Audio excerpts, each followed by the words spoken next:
ദൈവം എല്ലാവരെയും അനുഗ്രഹിക്കട്ടെ.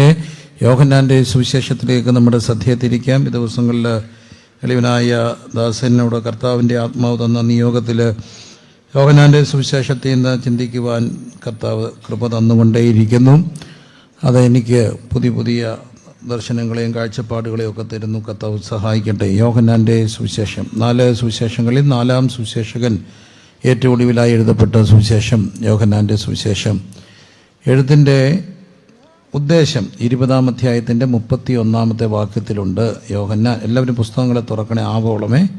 എന്നാൽ യേശു ദൈവപുത്രനായ ക്രിസ്തു എന്ന് നിങ്ങൾ വിശ്വസിക്കേണ്ടതിനും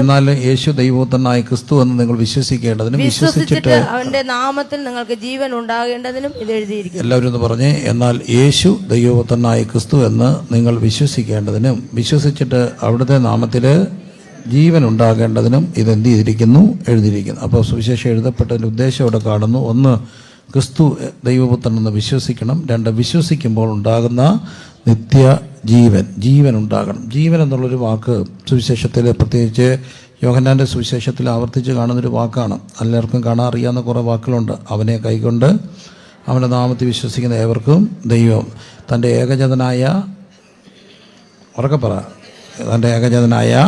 പുത്രനെ വിശ്വസിക്കുന്ന ഏവരും നശിച്ചു പോകാതെ നിത്യജീവൻ പ്രാപിക്കേണ്ടതിന് ദൈവം തൻ്റെ പുത്രനായ യേശുവിനെ നൽകുവാൻ തക്കവണ്ണം ലോകത്തെ സ്നേഹിച്ചു. വീണ്ടും നാം കാണുന്നു, ഞാൻ വന്നത് ജീവൻ തരുവാനും അത് സമൃദ്ധിയായത്. എന്നിൽ വിശ്വസിക്കുന്നവൻ മരിച്ചാലും ജീവിക്കും. ജീവിച്ചിരുന്നതിന് വിശ്വസിക്കുന്നവൻ ഒരു നാളും മരിക്കുകയില്ല. അപ്പം വിശ്വസിക്കുക, വിശ്വാസത്തിലൂടെ ലഭിക്കുന്ന ജീവൻ. അങ്ങനെ ആ വാക്കുകൾ ഈ യോഹന്നാൻ്റെ സുവിശേഷത്തിൽ ആവർത്തിക്കപ്പെടുന്നുണ്ട്. ജീവൻ എന്നുള്ളൊരു വാക്ക്, അത് സമൃദ്ധിയായ ജീവനാണ്, ഇവിടം കൊണ്ട് മാത്രം അവസാനിക്കാത്ത ജീവൻ. അപ്പോൾ യോഹന്നാൻ്റെ സുവിശേഷം 1-ാം അധ്യായത്തിൽ ക്രിസ്തുവിൻ്റെ പൂർവാസ്തികത്തെ പറഞ്ഞുകൊണ്ടാണ് തുടങ്ങുക. മത്തായി സുവിശേഷകൻ പറയുന്നത് അവിടുത്തെ വംശാവലിയാണ്. ലൂക്കോസ് ജനനത്തിൻ്റെ മംഗളവാർത്തയാണ്. മർക്കോസ് തൻ്റെ പ്രവർത്തനം തൊട്ട് തുടങ്ങിയാണ്. മരുഭൂമിയിൽ വിളിച്ച് യോഹന്നാൻ സ്നാപകൻ തൊട്ട് ആരംഭിക്കുന്നു. എന്നാൽ യോഹന്നാൻ പറയുന്നത് കർത്താവിൻ്റെ പൂർവാസ്തികം തൊട്ടാണ്. ആദിയിൽ വചനം ഉണ്ടായിരുന്നു, വചനം ദൈവത്തോട് കൂടെയായിരുന്നു, വചനം ദൈവമായിരുന്നു, വചനം മുഖാന്തരം സകലതും ഉളവായതൊന്നും അവനെ കൂടാതെ ഉളവായതല്ല. അവനിൽ ജീവനുണ്ടായിരുന്നു, ആ ജീവൻ മനുഷ്യരുടെ വെളിച്ചമായിരുന്നു. വെളിച്ചം ഇരുളിൽ പ്രകാശിക്കുന്നു, ഇരുളോ അതിനെ പിടിച്ചടക്കിയില്ല. സകല മനുഷ്യരെയും പ്രകാശിപ്പിക്കുന്ന സത്യവെളിച്ചം ലോകത്തിലേക്ക് വന്നുകൊണ്ട്. അപ്പം വെളിച്ചത്തെക്കുറിച്ച് പറയും. വെളിച്ചം എന്നുള്ളൊരു വാക്ക് വീണ്ടും സുവിശേഷത്തിൽ കാണുന്നുണ്ട്. I am the light of the world, ഞാൻ ലോകത്തിൻ്റെ വെളിച്ചമാകുന്നു. പ്രകാശത്തിൻ്റെ വെളിച്ചത്തിൻ്റെ ഉറവിടം കർത്താവാണെന്ന് കാണുകയാണ്. അപ്പോൾ ആദിയിൽ വചനം ഉണ്ടായിരുന്നു, ആ വചനം മുഖാന്തരമാണ് സകലതും എന്തായത്, ഉളവായതെന്ന് കാണുകയാണ്. നമ്മൾ സാധാരണ ഇപ്പം കേൾക്കുന്ന പ്രപഞ്ച ഉൽപ്പത്തിയോട് പറ്റിയുള്ള വിവിധ ചിന്തകളുണ്ട്. അതിലൊന്നൊക്കെയാണ് ബിഗ് ബാങ് തിയറിയൊക്കെ. വലിയൊരു സ്ഫോടനമൊക്കെ ഉണ്ടായി, സ്ഫോടനാത്മകമായ ആ ശക്തി കൊണ്ട് പ്രപഞ്ചം ഉളവായെങ്കിൽ ആ സ്ഫോടനം ഉണ്ടാക്കിയത് എന്താണ്? അവിടെയാണ് കാണുക, അവനിൽ ആദിയിൽ എന്തുണ്ടായിരുന്നു? വചനം ഉണ്ടായിരുന്നു. ആ വചനത്തിൻ്റെ ശക്തി, സ്ഫോടനാത്മകമായ ശക്തി, ആ ശക്തിയാണ് സകലത്തെ ഉളവാക്കിയത്. അങ്ങനെയെങ്കിൽ ഈ ഭൂമിയിലുള്ള സകല ചരാചരങ്ങൾ ഉളവാക്കിയത് ആ വചനമെങ്കിൽ ആ വചനവും പ്രപഞ്ചവുമായിട്ടൊരു പൊക്കിൾ കൂടി ബന്ധമുണ്ട്. എല്ലാം ഉളവായത് അവിടുന്ന് മുഖാന്തരമാണ്. ഉളവായതെല്ലാം അവിടുന്ന് മുഖാന്തരം ഉളവായി എങ്കിൽ വിശ്വസിക്കുക, ഇന്നും വചനം ഉളവാക്കുന്നതാണ്. ഇല്ലാത്തതിനെ ഉള്ളതുപോലെ വിളിച്ചു വരുന്നതാണ് ദൈവത്തിൻ്റെ വചനം. ഇല്ലാത്തതിനെ ഉള്ളതുപോലെ വിളിച്ചു വരുന്നതാണ് ദൈവത്തിൻ്റെ വചനം. വാച്ച്, ദൈവത്തിൻ്റെ വാക്ക്, ദൈവത്തിൻ്റെ വാച്ച്. ആ വചനം ജഡമായി തീർന്നു എന്ന് നാം കാണുന്നു. അങ്ങനെ അവിടെ കാണുകയാണ്, വചനമുണ്ടായിരുന്നു, വചനം ജഡമായി തീർന്നു, കൃപയും സത്യവും നിറഞ്ഞവനായി നമ്മുടെ ഇടയിൽ പാർത്തു എന്ന് കാണുകയാണ്. ഏതു മനുഷ്യരെയും പ്രകാശിപ്പിക്കുന്ന 9-ാം വാക്യം, ഏതു മനുഷ്യരെയും പ്രകാശിപ്പിക്കുന്ന സത്യവെളിച്ചം ലോകത്തിലേക്ക് വന്നുകൊണ്ടിരുന്നു. അവൻ ലോകത്തിൽ ഉണ്ടായിരുന്നു, ലോകം അവൻ മുഖാന്തരം ഉളവായി, ലോകമോ അവനെ അറിഞ്ഞില്ല. അടുത്ത വാക്യം, അവൻ സ്വന്തത്തിലേക്ക് വന്നു, സ്വന്തമായവരോ അവനെ എന്ത് ചെയ്തില്ല, കൈക്കൊണ്ടില്ല. അടുത്ത വാക്യം പറഞ്ഞു, അവനെ കൈക്കൊണ്ട് അവന്റെ നാമത്തിൽ വിശ്വസിക്കുന്ന ദൈവമക്കളായി തീരുവാൻ അവിടെ നിന്ന് എന്ത് കൊടുത്തു? അധികാരം. ആ വചനം ഏറ്റവും കുറഞ്ഞത് നമുക്ക് കേൾക്കാവുന്ന പോലെ ഉറക്കം പറഞ്ഞ് നമ്മുടെ ചെവി കേൾക്കണം. ഏറ്റവും കുറഞ്ഞത് നമ്മുടെ ചെവി കേൾക്കണം. അങ്ങനെ പറഞ്ഞേ.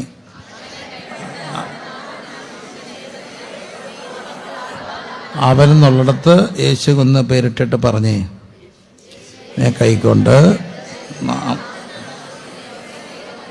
ദൈവമക്കളായി തീരുവാൻ അവിടുന്ന് അധികാരം കൊടുത്തു. ഹല്ലേലൂയ. ദൈവമക്കളായി തീരുവാൻ അവിടുന്ന് എന്ത് കൊടുത്തു?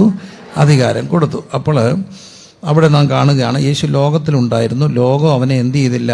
അറിഞ്ഞില്ല. സ്വന്തത്തിലേക്ക് വന്നു, സ്വന്തമായൊരു അവനെ കൈക്കൊണ്ടില്ല. അപ്പം കർത്താവ് ഒന്നാമത്തെ തൻ്റെ ജഡാവതാരം, യേശു ഭൂമിയിലേക്ക് വന്നപ്പോൾ തൻ്റെ ജഡാവതാരം ഒത്തിരി പേര് എന്ത് ചെയ്തില്ല? അറിഞ്ഞില്ല. ചിലർ കൈക്കൊണ്ടുമില്ല. അറിഞ്ഞവരുമുണ്ട്, അറിഞ്ഞിട്ട് കൈക്കൊള്ളാത്തവരുമുണ്ട്. കൈക്കൊള്ളാത്തവരെ കുറിച്ച് പറയുന്നത് സ്വന്തക്കാരാണ്. സ്വന്തക്കാരെന്ന് പറയുമ്പം അത് യഹൂദന്മാരാണ്. അവർക്കറിയാമായിരുന്നു അവരാരെ കാത്തിരുന്നവരാണ്?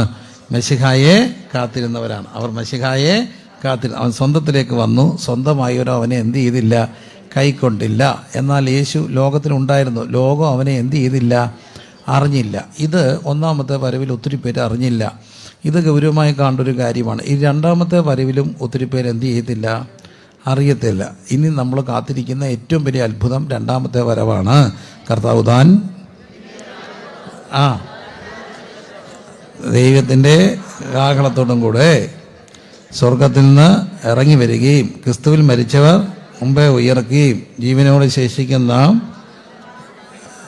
അവനെ, ശരിയാ മോളെ, ജീവനോട് ശേഷിക്കുന്ന നാം അവനെ എതിരേൽപ്പാൻ മേഘങ്ങളിൽ എടുക്കപ്പെടുകയും ചെയ്യും. ഇങ്ങനെ നാം എപ്പോഴും കർത്താവിനോട് കൂടെ ആയിരിക്കും. ഈ വചനങ്ങളെ കൊണ്ട് അന്യോന്യം ആശ്വസിപ്പിച്ചുകൊള്ളുക. ഏതായാലും ഭാഗ്യവാനാണ് സുരേഷ് ബാബു പാസ്റ്റർ. നിങ്ങളുടെ ജനങ്ങൾക്കെല്ലാം വചനം അറിയാം. ആരാ പറഞ്ഞ വചനം അറിയാത്തതുകൊണ്ട് അവരെല്ലാം കാണാൻ പറയുക. ഇടയ്ക്കൊന്ന് തെറ്റിയൊന്ന് സംശയം തോന്നി, പക്ഷെ കറക്റ്റാണ് പറഞ്ഞത്. അപ്പം ഒന്നുകൂടെ പറഞ്ഞേ, കർത്താവ് താൻ ഗംഭീരനാദത്തോടും പ്രധാന ദൈവദൂതൻ്റെ ശബ്ദത്തോടും ദൈവത്തിൻ്റെ കാഹളത്തോടും കൂടെ ഇറങ്ങി വരികയും ക്രിസ്തുവിൽ മരിച്ചവർ മുമ്പേ ഉയർക്കുകയും ജീവനോട് ശേഷിക്കുന്ന നാം അവിടുത്തെ എതിരേൽപ്പാൻ മേഘങ്ങളിൽ എടുക്കപ്പെടുകയും ചെയ്യും. അല്ലേ? ഇങ്ങനെ നാം എപ്പോഴും കർത്താവിനോട് കൂടെ ആയിരിക്കും. ഈ വചനങ്ങളെ കൊണ്ട് അന്യോന്യം ആശ്വസം. അപ്പം രണ്ടാമത്തെ വരവ്, അതാണ് നമ്മൾ ഇനിയും കാത്തിരിക്കുക. ലോക സംഭവങ്ങൾ മുഴുവൻ അങ്ങോട്ടാണ് നമ്മളെ ലക്ഷ്യം വെച്ചുകൊണ്ടിരിക്കുക. നമുക്കറിയാം, പ്രത്യേകിച്ച് ഈ മിഡിൽ ഈസ്റ്റൊക്കെ ആയിട്ട് ബന്ധപ്പെട്ട് നടക്കുന്ന യുദ്ധങ്ങൾ, ഇസ്രായേല്, ഇതെല്ലാം ഓരോ ഘടികാരത്തിൻ്റെ പ്രവചനത്തിൻ്റെ നിവൃത്തികളാണ്. അത് ലോകം അഥവാ ഒരു സെക്കുലർ ആൾക്കാർ പോലും അതിനെക്കുറിച്ചൊക്കെ പഠിക്കുകയും പറയുകയും ചെയ്യാൻ തുടങ്ങിയ ഒരു കാലഘട്ടത്തിലാണ് നമ്മൾ ജീവിക്കുക. ബൈബിൾ പറയുന്ന പോലെ കാര്യങ്ങൾ പോകുന്നുവെന്ന് നമുക്കറിയാം, അല്ലേ? പ്രത്യേകിച്ച് മുഴുവൻ കാര്യം നമുക്കറിയാം. കാഷ്ലെസ് കമ്മ്യൂണിറ്റിയിലേക്ക് വരികയാണ്. ഇന്ന് എന്ത് വേണ്ട? കാശ് വേണ്ട. ഓട്ടോറിക്ഷയിൽ കയറിയാലും അവർക്കെന്തോ മതി? ഗൂഗിൾ പേ മതി. കാശിൻ്റെ കാലം പോയി. പിന്നെ ടാക്സ് അടയ്ക്കാത്ത മണി കാശായി, കാശിൻ ഹാൻഡായിട്ടൊക്കെ നടക്കുന്നവരുടെ കൊടുക്കുള്ളൂ കാശൊക്കെ. ബാക്കി എല്ലാവരും ഗൂഗിൾ പേയുടെ ഒക്കെ ഒരു കാലമാണ്. കാശ് കുറയുന്നു. ഇനി നമ്പർ വരും, നമ്പറിനാൽ നിയന്ത്രിക്കപ്പെടും. ഇതെല്ലാം അങ്ങോട്ട് പോവുകയാണ് ആ ദിവസത്തിലേക്ക്. പക്ഷെ അവിടെ നമ്മൾ ഇച്ചിരി പ്രയാസത്തോടെ ഓർക്കേണ്ട കാര്യമുണ്ട്. അന്നും എല്ലാവരും എന്ത് ചെയ്യണമെന്നില്ല, അറിയണമെന്നില്ല എന്നുള്ളതാണ്. ഇനി നമ്മൾ അറിഞ്ഞാലും നമ്മളെ അറിയണമെന്നുമില്ല. അതുകൊണ്ടാണ് കർത്താവ് ഒരിക്കൽ പറയുന്നുണ്ട്, എൻ്റെ നാമത്തിൽ നിങ്ങൾ ഭൂതങ്ങളെ പുറത്താക്കി വലിയ കാര്യമൊക്കെ ചെയ്യുന്നു, ഞാൻ നിങ്ങളെ എന്ത് ചെയ്യുന്നില്ല. എൻ്റെ സങ്കടം അതാണെന്നേ. ഈ അറിയുന്നില്ലെന്ന് ഓർക്കുന്നില്ലെന്ന് പറഞ്ഞായിരുന്നു. എനിക്ക് പറയായിരുന്നു, ക്രൈസ്റ്റ് സെൻറ്ററിലെ 20ാമത്തെ ദിവസം ശനിയാഴ്ച നമ്മൾ അവിടെ അല്ലേ കണ്ടില്ലേ എന്നൊക്കെ പറയായിരുന്നു. പക്ഷേ കർത്താവ് പറഞ്ഞു ഓർക്കുന്നില്ലെന്നല്ല, പിന്നെന്താ, അറിയുന്നില്ലെന്ന്. അന്നും കുറേ പേര് എന്ത് ചെയ്യാതെ പോകാം. അവിടെ ഏറ്റവും ഗൗരവമായ ഒരു പേടി വേണ്ടത്, അവൻ്റെ നാമത്തിൽ അറിയപ്പെടുന്ന പലരെയും കർത്താവ് അറിയുന്നുള്ളൂ. അത് ഭയങ്കര പേടിക്കേണ്ട ഒരു കാര്യം.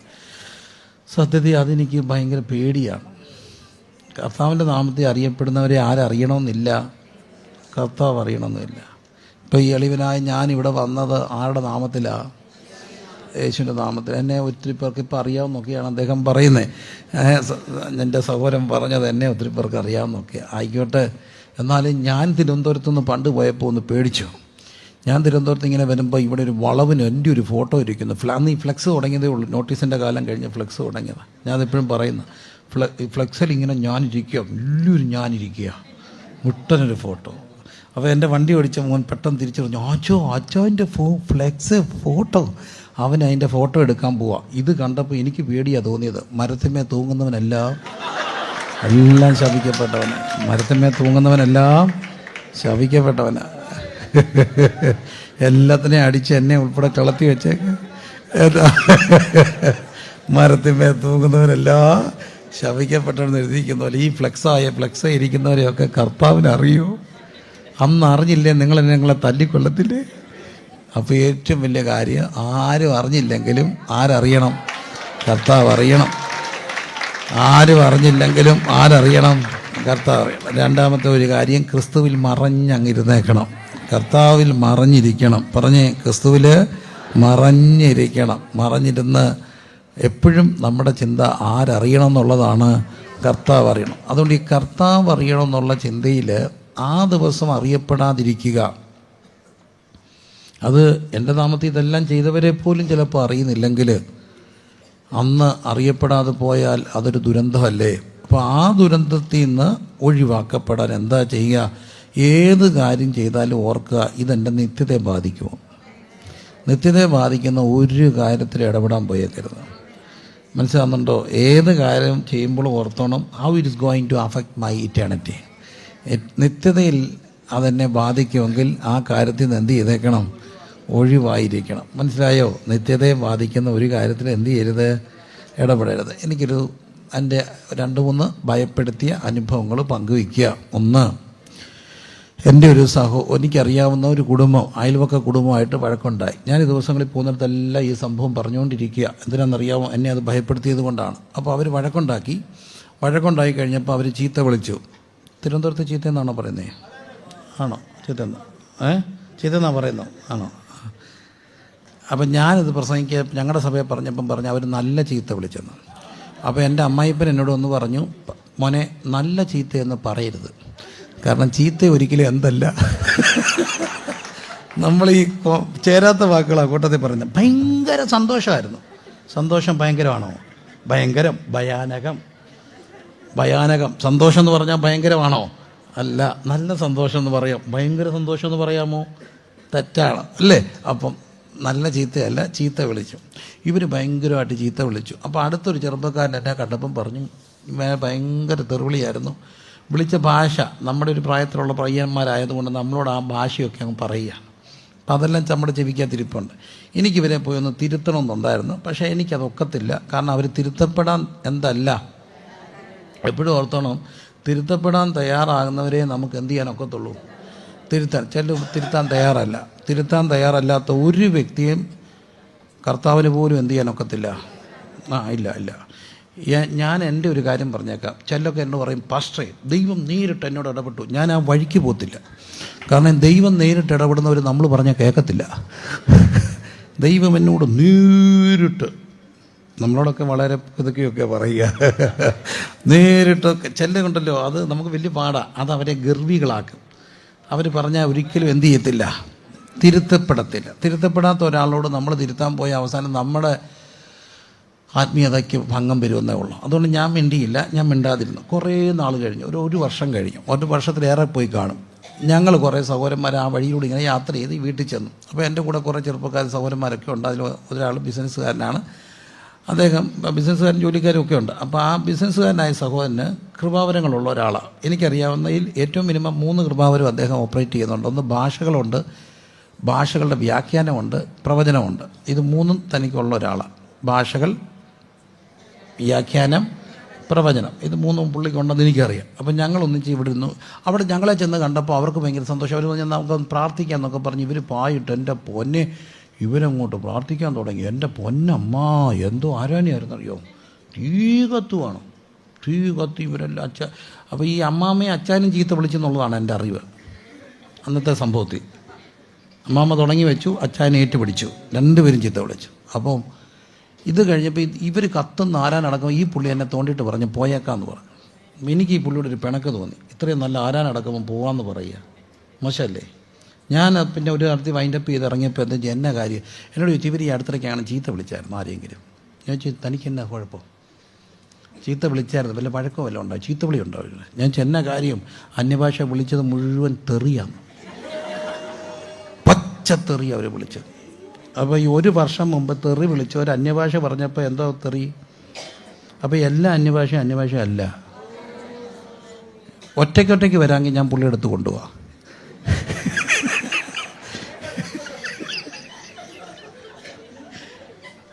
എൻ്റെ പൊന്നു മക്കളെ അതെന്നെ പേടിപ്പിച്ചു.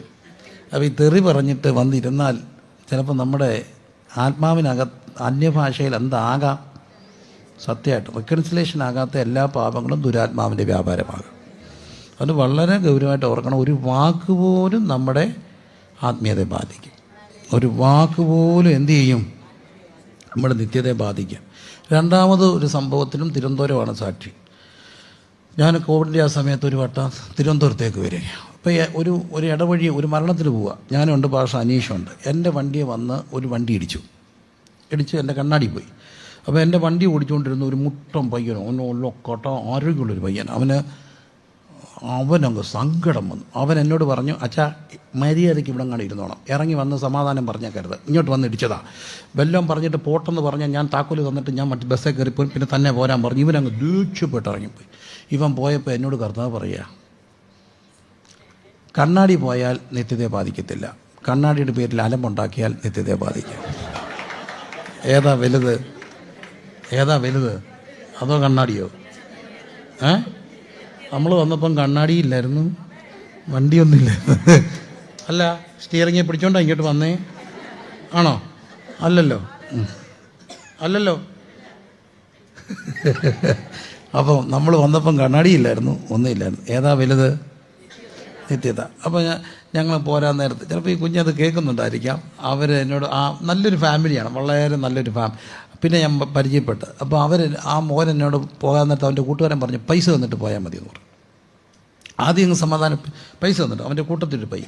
അപ്പോൾ ഞാൻ പറഞ്ഞു, മോനെ പൈസ തരണം, ഞാൻ പൈസ തരാം, പക്ഷേ കുഴപ്പമൊന്നുമില്ല, എപ്പോൾ എൻ്റെ പൈസ ഇല്ല, ഒരു കാര്യം ചെയ്യും മോനെ, പിന്നെ ഷോറൂമിൽ പോവും, നിൻ്റെ വണ്ടിയും കൊണ്ട് പോകും, എന്നിട്ട് ഇൻഷുറൻസ് കിട്ടുമെന്ന് നോക്ക്, ഇല്ലെങ്കിൽ എന്നെ വിളിക്ക്, എന്നു വെച്ചാൽ ഞാൻ ചെയ്യാം. എൻ്റെ നമ്പർ കൊടുത്തു.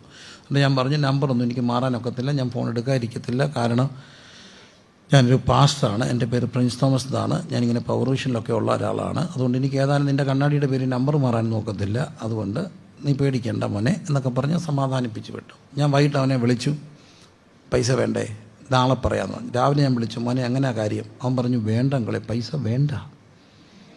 ഞാൻ പിന്നെയും വിളിച്ചു, മോനെ എന്താടാ കാര്യം? അപ്പം പറഞ്ഞു, അമ്മ പറഞ്ഞു പൈസ വേണ്ടെന്ന്. ഞാൻ മനസ്സിലാക്കുന്നത് അമ്മയോട് പറഞ്ഞ, അവൻ പ്രിൻസിപ്പൽ എന്ന് പറഞ്ഞൊരു പാസ്റ്റർ, പിള്ളേർക്ക് അറിയത്തില്ലല്ലോ, അമ്മ പറഞ്ഞു കാണും, പുള്ളിയുടെ നിന്ന് പൈസ മേടിച്ചാൽ പുള്ളി ഇരുന്ന് കരയും, നമുക്ക് പൈസ വേണ്ടത്. എൻ്റെ പൊന്നു പ്രിയരെ, പൈസ ഇല്ലാതെ തീർന്ന്. പക്ഷെ എനിക്ക് ഭയങ്കര ഹൃദയത്തിൽ അഭിമാനവും എന്നോടൊരു സന്തോഷം തോന്നിയ ഒരു ദിവസമുണ്ട്. ഞാൻ ഈ പ്രാവശ്യം കാനഡ ചെന്നപ്പോൾ എൻ്റെ വൈഫ് അവിടെ ചെന്നപ്പോൾ ഈ മോൻ എന്നെ വിളിച്ചു, ഓർമ്മയുണ്ട്, അന്ന് വണ്ടി തട്ടിയ മോനാ. ഞാൻ പറഞ്ഞു, എൻ്റെ പൊന്നു മക്കളെ, പിന്നെ അമ്മയെ ഞാൻ കണ്ടായിരുന്നു, വലിയ സന്തോഷം.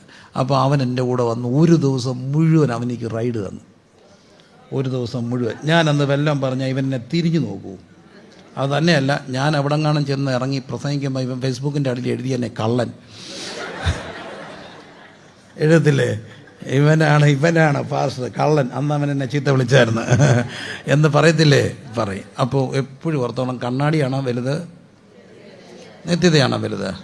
നിത്യത. അപ്പം നിത്യതയാണ് വലുതെന്നുണ്ടെങ്കിൽ നിത്യതയെ ബാധിക്കുന്ന ഒരു കാര്യത്തിനും എന്ത് ചെയ്തേക്കരുത്. മൂന്നാമത്തെ ഒരു സംഭവം, ഞാനൊരു സ്ഥലത്ത് നിൽക്കുക, സാമാന്യം ഒരു സ്ഥലത്ത് നിൽക്കുക. അപ്പോൾ നമുക്ക് നമ്മളിങ്ങനെ പ്രസംഗിക്കാൻ തുടങ്ങിയപ്പം നമ്മൾ പണ്ട് പറയത്തില്ലേ, അന്ന് ഭൂമിയിൽ ഇല്ലാതിരുന്ന ഒരു കൊച്ചൻ എന്ന് വേണേൽ പറയാം. അവൻ എന്നെ ഒന്ന് ഹേർട്ട് ചെയ്തു, വല്ലാതെ ഹേർട്ട് ചെയ്തു. അവനെന്നെ ഒരുമാതിരി ഹേർട്ട് ചെയ്തപ്പോൾ എനിക്കത് ഹേർട്ടായിട്ടാണ് തോന്നിയത്. ഹേർട്ടായപ്പോൾ ഒന്നും ഞാൻ പ്രതികരിക്കണം എൻ്റെ സ്വഭാവത്തിൽ, എന്ന് പറഞ്ഞാൽ എൻ്റെ അപ്പൻ്റെ സ്വഭാവത്തിൽ ഞാൻ പ്രതികരിക്കണം, അല്ലെങ്കിൽ ഞാൻ ആ സ്ഥലത്തു നിന്ന് പോകണം, ഏതെങ്കിലും ഒന്ന് ചെയ്യണം. പെട്ടെന്ന് എന്നോട് കർത്താവ് പറഞ്ഞ്, ക്രിസ്തുവിൽ പോയി മറിഞ്ഞിരുന്നോളാൻ, പ്രതികരിക്കാൻ വേണ്ട, ഹേർട്ട് ചെയ്യാൻ വേണ്ട, തിരിച്ചും പറയണ്ട, എന്തോ ഏതോ മറിഞ്ഞിരുന്നോളാൻ പറഞ്ഞു. അപ്പോൾ എപ്പോഴും ഓർത്തോണം, നമ്മുടെ ഏറ്റവും വലുത് ഏതാ? നിത്യതയാണ്. നിത്യതയെ ബാധിക്കുന്ന ഒരു കാര്യത്തിൽ എന്ത് ചെയ്തേക്കരുത്, ഇടപെട്ടേക്കരുത്. ഈ നിത്യത എന്ന് പറയുന്നത് വളരെ ഗൗരവമുള്ളൊരു കാര്യമാണ്. അവനെ കൈക്കൊണ്ട് അവൻ്റെ നാമത്തിൽ വിശ്വസിക്കുന്ന ഏവർക്ക് ദൈവമക്കളായി തീരുവാൻ അവന് അധികാരം കൊടുക്കും. ഞാൻ ഈ കഴിഞ്ഞ ദിവസം പറഞ്ഞൊരു കാര്യമുണ്ട്. ഈ ആരുടെയും കൈ ക്രെഡിറ്റ് കാർഡുണ്ടോ? ക്രെഡിറ്റ് കാർഡുള്ളവരുണ്ടോ? എന്തേ കയ്യിലുണ്ടോ? ആൻറ്റിക്ക് ക്രെഡിറ്റ് കാർഡുണ്ടോ? എനിക്കില്ല ആൻറ്റി. ദൈവം അനുഗ്രഹിക്കട്ടെ. ഡെബിറ്റ് കാർഡുണ്ടോ ആരുടെയും കൈ? ക്രെഡിറ്റ് ഡെബിറ്റ് കാർഡുള്ളവർ ഒന്ന് തരാം. ഒരു ഞാൻ നമ്പർ ഡിസ്പ്ലേ ചെയ്യത്തില്ല, പേടിക്കണ്ട. അതെന്താ ഡെബിറ്റ്? അതെന്തോ ഡെബിറ്റ് അല്ല ക്രെഡിറ്റ്. അത് ക്രെഡിറ്റ് ആണോ മോനെ? അധികം മേടിക്കാമോ? അധികം മേടിക്കാണ്ട ക്രെഡിറ്റ്. അതാണ്ട് ക്രെഡിറ്റ് കിട്ടി. ഇത് ഡെബിറ്റ്, നമ്പർ കാണിക്കത്തില്ലേ, ഓൺലൈനൊക്കെ ആയതുകൊണ്ട്. ആൻറ്റി ഇത് ക്രെഡിറ്റ് കറക്റ്റ് അല്ലേ? ഇത് ഡെബിറ്റ്. മനസ്സിലായോ? ഈ ഡെബിറ്റ് കാർഡ് എങ്ങനെ ഓപ്പറേറ്റ് ചെയ്യുന്നത്? ഡെബിറ്റ് കാർഡ് മോഡേ ഡെബിറ്റ് എങ്ങനെ ഓപ്പറേറ്റ് ചെയ്യുന്നത്? ആദ്യം ഇതിനകത്ത് എന്തോ ഇടണം? പൈസ ഇടണം. എന്നിട്ട് ഇതിനകത്ത് നിന്ന് എന്തോ എടുക്കാം? പൈസ എടുക്കാം. ക്രെഡിറ്റ് കാർഡ് എങ്ങനെ? പൈസ വേണ്ട, എന്നിട്ട് വരച്ചാൽ മതി. എന്നിട്ട് പറഞ്ഞോ, ബാക്കി പറഞ്ഞോ. ബാങ്കിൽ നമുക്ക് എങ്ങനെ പൈസ തരും? ഇതിനകത്ത് പൈസ തരും. എന്നിട്ട് അതിനകത്ത് എന്തോ ചെയ്യണം? വരയ്ക്കണം. വരച്ച് കഴിയുമ്പോൾ പിന്നെന്തോ ചെയ്യണം? തരും. എന്നിട്ട് പിന്നെന്തോ ചെയ്യണം? എന്തുൾപ്പെടെ? സമയം പോയെങ്കിൽ പലിശ ഉൾപ്പെടെ അടിക്കണം. നിത്യത ഇതുപോലാണ്. ഇപ്പം നമ്മൾ ഡിപ്പോസിറ്റ് ചെയ്യണം. നിത്യത മുഴുവൻ എന്തോ ചെയ്യാം? മുഴുവൻ എന്തോ ചെയ്യാം? വിഡ്രോ ചെയ്യാം. ക്രെഡിറ്റ് കാർഡ് നരകം പോലെ. ഇപ്പം എൻജോയ് ചെയ്യാം, വരച്ചാൽ മതി. എന്നിട്ടോ നിത്യത മുഴുവൻ പലിശ കൊടുക്കാം. ഒരു മനുഷ്യനും മരിക്കത്തില്ല, സംശയിക്കേണ്ട. നരകത്തിൽ പോലും മരിക്കുന്നില്ല, സ്വർഗത്തിൽ പോലും മരിക്കുന്നില്ല. അവരുടെ ബന്ധം വിച്ഛേദിക്കപ്പെടുക. ദൈവമായിട്ടുള്ള എന്തോ പോയി? ബന്ധം പോയി. അവരുടെ ആസ്തിക്യം അവിടെയുണ്ട്. വേറെ തലത്തിലാണെങ്കിലും അവരെന്തോ ഉണ്ട്? ആസ്തിക്യമുണ്ട്. അപ്പം ആരും മരിക്കുന്നില്ലെന്നുള്ള സത്യം. അവരെല്ലാം എവിടെ പോവുക? ഒന്നിയില്ല നരകത്തിലേക്ക്, അല്ലെങ്കിൽ സ്വർഗത്തിൽ. അപ്പോൾ ഇവിടെ അടിച്ചു പൊളിക്കുന്നവരെല്ലാം നരകത്തിൽ എന്തോ കൊടുക്കണം? പലിശ കൊടുക്കണം. ഇനി നമ്മൾ ചത്തുപോയാലും നമ്മുടെ പിള്ളേർ പലിശ കൊടുക്കും. അതിൻ്റെ പേരാണ് ശാപം എന്ന് പറയുന്നത്. നമ്മൾ അടിച്ച് പൊളിച്ചിട്ട് തകർത്ത് നാരിയിട്ട് ഉപദേശിയും ചീത്ത വിളിച്ച് സഭയിൽ കിടന്ന് പ്രശ്നം ഉണ്ടാക്കി, കമ്മിറ്റിയിൽ അടി ഉണ്ടാക്കി, നമ്മളീ കുടിയും അതൊന്നും പറയണ്ടല്ലോ. കമ്മിറ്റിയിൽ അടി ഉണ്ടാക്കി, സഭയിൽ പ്രശ്നം ഉണ്ടാക്കി, വഴക്കുണ്ടാക്കി, കുറ്റം പറഞ്ഞ് നശിപ്പിച്ച് നാറാണക്കല്ലാക്കിയിട്ട് മേളിൽ എന്തോ കൊടുക്കും? പലിശ കൊടുക്കും. ആരാ പറഞ്ഞേ? പലിശ കൊടുക്കും. അതിൻ്റെ പേരാണ് നരകം. പലിശ ഒത്തിരി അനുസരിച്ച് തീ കൂടിക്കൊണ്ടേയിരിക്കും. പിന്നെ പിള്ളേർ ഇവിടെ ഉണ്ടെങ്കിൽ അവരും എന്തോ കൊടുക്കും? അതിൻ്റെ പേരാണെന്ത്? ശാപം. എന്നാൽ ഡെബിറ്റ് ഇപ്പം ചുരുങ്ങി മേളിൽ നിക്ഷേപിച്ച നമ്മുടെ പിള്ളേർ 3-4 തലമുറ ഇങ്ങനെ വിഡ്രോ ചെയ്യും. നീതിമാൻ തുണയില്ലായിരിക്കുന്നതും അവൻ്റെ സന്തതി അപ്പം ഇറക്കുന്നത് എന്ത് ചെയ്തിട്ടില്ല? കണ്ടിട്ടില്ല. അതാണ് ഡെബിറ്റ്. നീതിമാൻ തുണയില്ലായിരിക്കുന്നതും ഡെബിറ്റ് ചെയ്യും. ഞാൻ 3-ാം തലമുറ നിൽക്കുന്നവനാ. ഡെബിറ്റാ.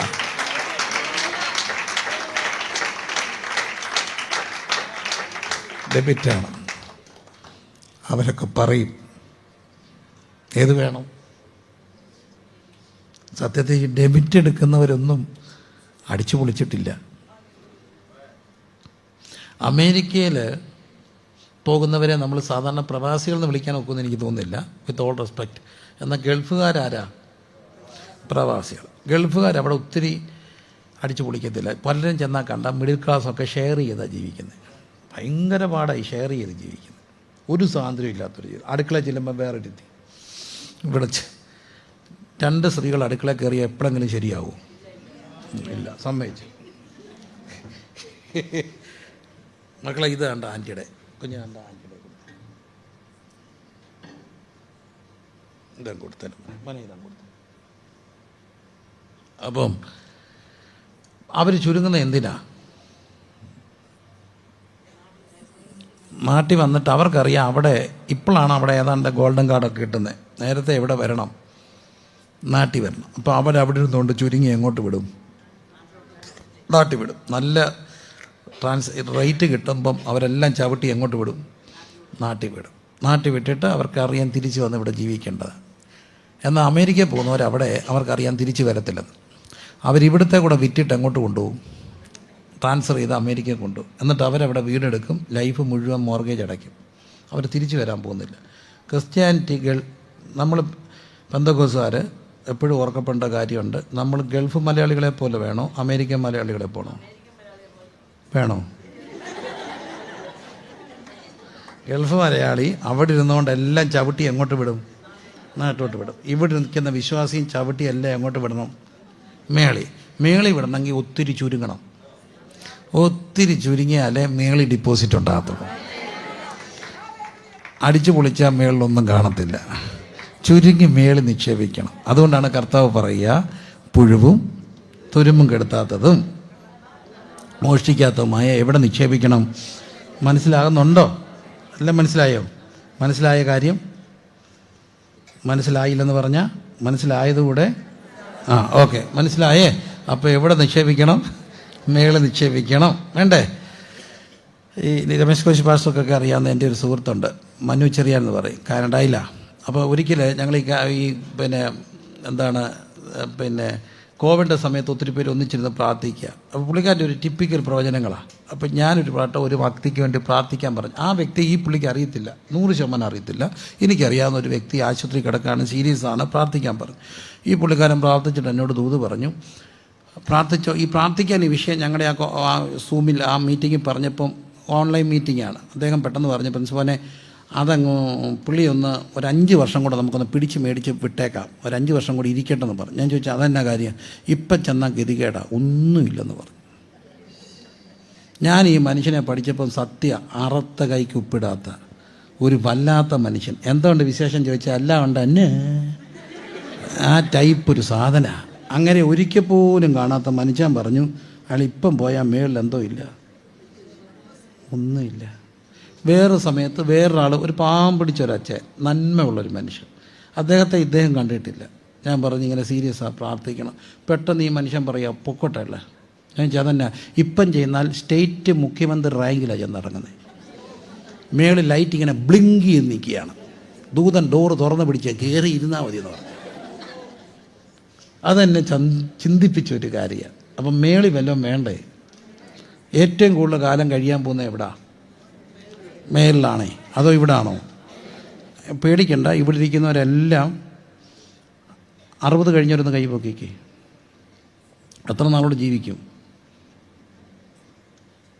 എത്ര നാളോട് ജീവിക്കണം? ആൻറ്റിക്ക് എത്ര നാളോട് ജീവിക്കണം? 60 കഴിഞ്ഞവർക്ക് എത്ര നാളോട് ജീവിക്കണം? ഏതായാലും പോവും കേട്ടോ, പേടിക്കണ്ട, പോവും. നിങ്ങൾക്ക് ഒത്തിരി നാൾ ജീവിക്കണമെങ്കിൽ ആരോഗ്യവും ഓർമ്മയും കൂടെ ചോദിച്ചോണം. അതില്ലാതെ ജീവിച്ച നരകമാണ്. അപ്പോൾ ഓർമ്മയും ആരോഗ്യം ഉള്ളപ്പോൾ എവിടെ ജീവിക്കാവും? സത്യമാണേ, അല്ലെങ്കിൽ ഗതികേടല്ലേ? അപ്പോൾ ഏതായാലും പോത്തില്ലേ? കൂടി എന്നാൽ ഇത്രയും ദിവസമുള്ളൂ, പിന്നെ ബാക്കി മുഴുവൻ എവിടാ? നിത്യതയില്ല. അവിടെ ആസ്തി വേണ്ടേ? ആസ്തി വേണമെങ്കിൽ ഒത്തിരി സൂക്ഷിക്കണം. ഇനി ആസ്തി വേണമെങ്കിൽ വേറൊരു കാര്യം കൂടെ ചെയ്യണം. മോടെ പേരിനാടാ കണ്ണാടി ഐശ്വര്യമുള്ള കൊച്ചിനോട് തന്നെ ചോദ്യം ചോദിക്കാം. ഐശ്വര്യ, നല്ല പേര്. ഐശ്വര്യം എന്നുള്ള വാക്കിൻ്റെ അർത്ഥം എന്നാ? ഐശ്വര്യം എന്നുള്ള വാക്കിൻ്റെ അർത്ഥം എന്നാ? ഈശ്വരനാധീനമുള്ള, ഈശ്വരൻ നിന്ന് വരുന്ന എന്തോ, അതെന്താണെന്ത്? ഐശ്വര്യം. ദൈവകൃപയുള്ള കുഞ്ഞ, ഐശ്വര്യമുള്ള കുഞ്ഞ. മോടെ പപ്പായ അറിയാമല്ലോ? പപ്പായുടെ പപ്പായ അറിയാമോ? പപ്പായുടെ പപ്പായ അറിയാമോ? അറിയത്തില്ല. ഇല്ല. മോളെ മമ്മിയെ അറിയാം? മമ്മിയുടെ മമ്മി, അമ്മയുടെ അമ്മയെ അറിയത്തില്ല. മോക്ക് മമ്മൂട്ടി അറിയാമോ? മമ്മൂട്ടി അറിയാം. മമ്മൂട്ടിയുടെ മോൻ്റെ പേര് അറിയാമോ? മമ്മൂട്ടിയുടെ മോൻ്റെ പേര് അറിയാം. എന്നൊക്കറിയാം. എന്തോ സിനിമ അല്ല, എന്തോ സിനിമ? അതാരാ പറഞ്ഞു? അറിയാം. ഹബുക്കൊക്കെ എവിടാന്ന് ചോദിച്ചാൽ പറയത്തില്ല.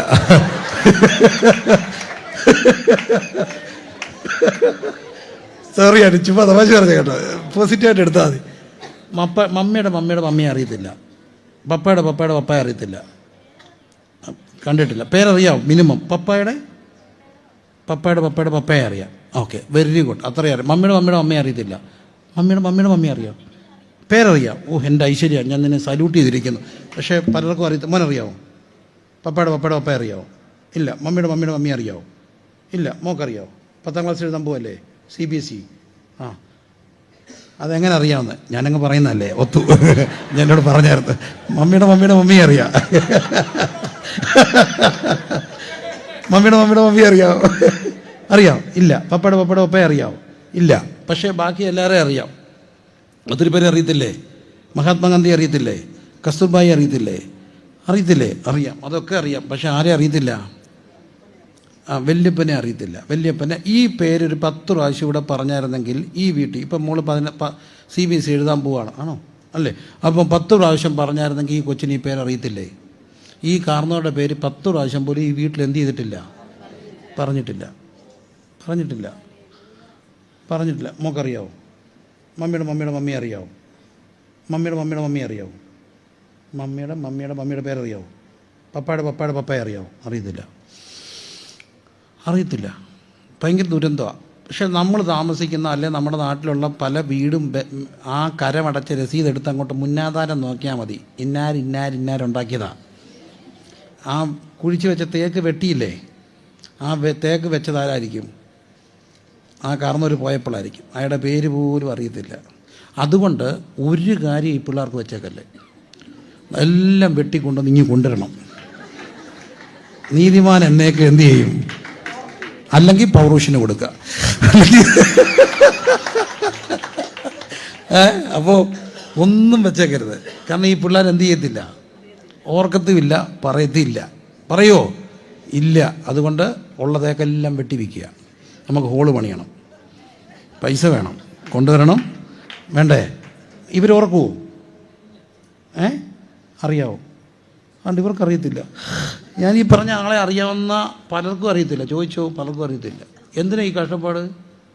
എന്തിനാ ഇതെല്ലാം കൂടെ ഇവിടെ സമ്പാദിക്കുന്നത്? അപ്പോൾ എല്ലാം എവിടെ നിക്ഷേപിക്കണം? അവിടെ നിക്ഷേപിച്ച ഒരു ഗുണമുണ്ട് കേട്ടോ. ഈ ഓർമ്മയുടെ ഒരു പുസ്തകമുണ്ട്.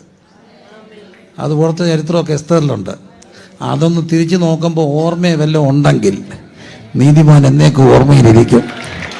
ഹല്ലേലൂയ. പലരും നീതിയിലേക്ക് തിരിക്കുന്നവർ ആകാശമണ്ഡലത്തിലെ നക്ഷത്രങ്ങൾ പോലെ ശോഭിക്കും. അതുകൊണ്ട് എന്തോ വേണം? മേളിലൊരു ആസ്തി വേണം. പറഞ്ഞേ, മേളിൽ എന്തു വേണം? ആസ്തി വേണം. ഉറക്കെ പറ. ഞാനതിന് പറയുന്ന അടുത്തൊരു കാര്യം മനസ്സിനെ ഇങ്ങനെ ചിന്തിപ്പിച്ചതാണ്. അയർലൻഡിലൊരു സായിപ്പച്ചനുണ്ട്. അദ്ദേഹം ബ്രിൻഡൻ മക്കോളി, ഒരു സാധുവായ മനുഷ്യനാണ്. 14 മക്കളുള്ള ഒരു അപ്പച്ചനും അമ്മച്ചിയാണ്. അവർ ഇന്ത്യ വരാറുണ്ട്. അങ്ങനെ ഞങ്ങളുടെ വീട്ടിൽ വന്നിട്ടുണ്ട്. ഞാനൊരു വട്ടം അയർലൻഡിൽ ചെന്നപ്പോൾ ഈ അപ്പച്ചനെ തപ്പിപ്പോയപ്പം കണ്ടു. അപ്പച്ചൻ എന്നോട് ആദ്യം ചോദിച്ചു, ഞങ്ങളുടെ വീട്ടിൽ എനിക്കൊരു 5 വയസ്സ് വന്നപ്പം വന്ന ഒരു തങ്കോയി എന്ന് പറഞ്ഞൊരു ചേച്ചിയുണ്ട്, അറിയാവുന്നവരോട് ഇരിപ്പുണ്ട്, ഇത്രയേ ഉള്ളൂ. തങ്കോയിയാണ് എല്ലാവർക്കും വെച്ച് വിളമ്പുന്നത്. ശനിയാഴ്ച രാത്രിയൊന്നും തങ്കോയി ഉറങ്ങത്തില്ല. വലിയ കാലത്ത് ചോറ് വെച്ച് എല്ലാവരെയും കഴിപ്പ് എത്രയോ വർഷങ്ങളാണ്. 1000കണക്കിന് ഉപദേശിമാർക്ക് വെച്ച് വിളമ്പി. അപ്പോൾ ഈ അപ്പച്ചൻ എന്നെ കണ്ടപ്പോൾ ചോദിച്ചു, തങ്കോയി ഈഷി അലായി? ഞാൻ പറഞ്ഞു, വെരി മച്ച് അലായി. പുള്ളിക്ക് വലിയ സന്തോഷമായി. ഞാൻ പറഞ്ഞു, നിങ്ങൾ why don't you come to India? പറഞ്ഞു, നോക്കട്ടെ, വരും. അദ്ദേഹം തിരുവനന്തപുരത്ത് വന്നിട്ട് എന്നെ വിളിച്ചു, ഞാൻ പോയി കൊണ്ടുവന്നു. വന്നുകൊണ്ട് ചോദിച്ചു, തങ്കോയി എന്ത് ചെയ്യും? തങ്കോയിയെ കണ്ടു. തങ്കോയി അവരും കൂടെ വർത്തമാനം പറയുന്നത് കേട്ടാൽ വലിയ രസമാണ്. അവർക്ക് നോ ബാരിയർ, കമ്മ്യൂണിക്കേഷൻ ബാരിയറേ ഇല്ല. തങ്കോയി പറയുന്ന അവർക്ക് മനസ്സിലാവും, അവർ പറയുന്ന തങ്കോയിക്കും മനസ്സിലാവും. നമുക്കാണ് ഈ ഭാഷയുടെ പ്രശ്നമൊക്കെ. ഏതായാലും യോഗം നടന്നുകൊണ്ടിരിക്കുമ്പോൾ എളിയനായി ഞാൻ അവർക്ക് ഇൻ്റർപ്രറ്റ് ചെയ്യുക. അതിനിടയ്ക്ക് പുള്ളിക്കാരൻ ചോദിച്ചു, വേർ ഈസ് തങ്കോയി? ബ്രിങ് തങ്കോയി. അപ്പോൾ തങ്കോയി അടുക്കളയിൽ എങ്ങനെ നിൽക്കുക. തങ്കോയി ഓടിപ്പിടിച്ച് കൊണ്ടുവന്നു. തങ്കോയി വന്നപ്പോൾ ഇവർ രണ്ടും കൂടി ഈ അപ്പച്ചനും മദാമയും സായിപ്പും കൂടെ അവിടെ പെട്ടി തുറന്നിട്ട് ഒരു പെട്ടി എടുത്തു. അത് നമ്മൾ ഓർണമെൻ്റൊക്കെ ചെയ്ത് പെട്ടി ഈ ഷോക്കേസിൽ വെക്കുന്ന ആ പെട്ടി അവർ തുറന്ന് കാണിച്ചിട്ട് പറഞ്ഞു, ഞങ്ങൾ ചോദിച്ചു ദൈവത്തോട് ഇന്ത്യക്ക് പോകണോ? കർത്താവ് പറഞ്ഞ് ഇന്ത്യക്ക് പോകാൻ. ഇന്ത്യക്ക് പോകുമ്പോൾ എന്ത് ചെയ്യണം? ഞങ്ങൾ ഉദ്ദേശമായിട്ടാണ് വന്നത്, ടു ഓണർ തങ്കോയി. എന്നിട്ട് അവർ ഈ പെട്ടി തുറന്ന് കാണിച്ചിട്ട് പറഞ്ഞു, തങ്കോയുടെ പെട്ടി കണ്ടോ? ഇത് MD ആണ്.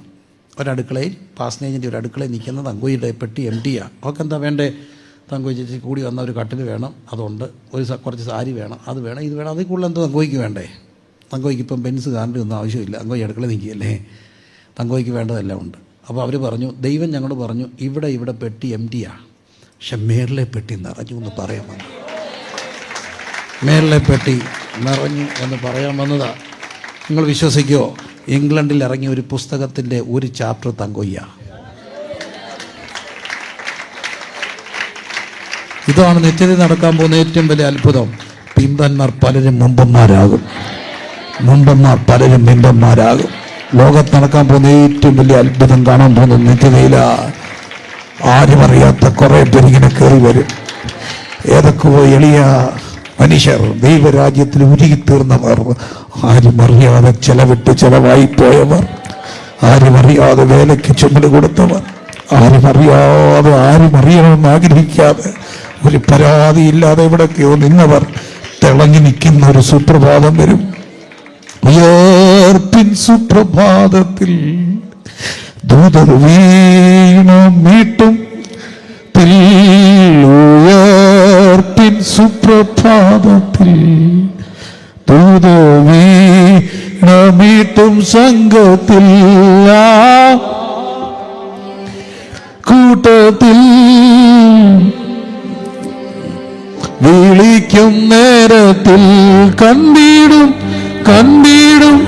പ്രിയരെ ഞാൻ കണ്ടിടും, അന്യനല്ല തന്റെ മുഖം കണ്ടിടും പ്രിയരെ ഞാൻ അന്യനല്ല കണ്ടിടും യേശുവേ മണാളനേ പ്രത്യാശയിൻ പ്രദീപമേ യേശുവേ മണാളനേ പ്രത്യാശയിൻ പ്രദീപമേ. പ്രിയരേ, കർത്താവ് വരാറായി. നിത്യതയിലൊരു ആസ്തി വേണ്ടേ? നിത്യതയിലൊരു നല്ല ആസ്തി വേണ്ടേ? നിത്യതയിലേക്ക് സ്വരൂപിക്കണ്ടേ? അതിന് കോട്ടം വരുന്ന ഒരു കാര്യത്തിലും ഇടപെട്ടേക്കരുത്. അതിന് കോട്ടം വരുന്ന ഒരു വഴക്കിലും പോയി പെടരുത്. അതിന് കോട്ടം വരുന്ന ഒരു ഇടപാടിലും പോയി പെടരുത്. ഏത് കാര്യമോ ചെയ്താലും ഓർക്കണം, ഇതെൻ്റെ നിത്യതയെ അഫക്റ്റ് ചെയ്യുമോ? Will it affect my eternity? അതുകൊണ്ടാണ് അന്ന് പലരും അറിയാതെ പെടാതെ പോകും. പക്ഷെ ഒന്നാമത്തെ വരവിൽ കർത്താവിനെ അറിഞ്ഞില്ല പലരും. അതുകൊണ്ടാണ് ക്രിസ്തു പറയുക, യോഹന്നാൻ പറയുന്നു, ആ യേശുവിനെ കൈക്കൊണ്ട് അവൻ്റെ നാമത്തിൽ വിശ്വസിക്കുന്ന ഏവർക്കും ദൈവമക്കളായിത്തീരാൻ അവിടെ നിന്ന് എന്ത് കൊടുത്തു? അധികാരം കൊടുത്തു. ദൈവമക്കളായിത്തീരാൻ അധികാരം കൊടുത്തു. അവനെ കൈക്കൊണ്ട് അവൻ്റെ നാമത്തിൽ വിശ്വസിക്കുക. ഈ വിശ്വസിക്കുക എന്ന് പറയുന്ന ഒരു ഇൻ്റലക്ച്വൽ ഒരു കാര്യമാണ്, ബുദ്ധിപരമായ ഒരു കാര്യമാണ്.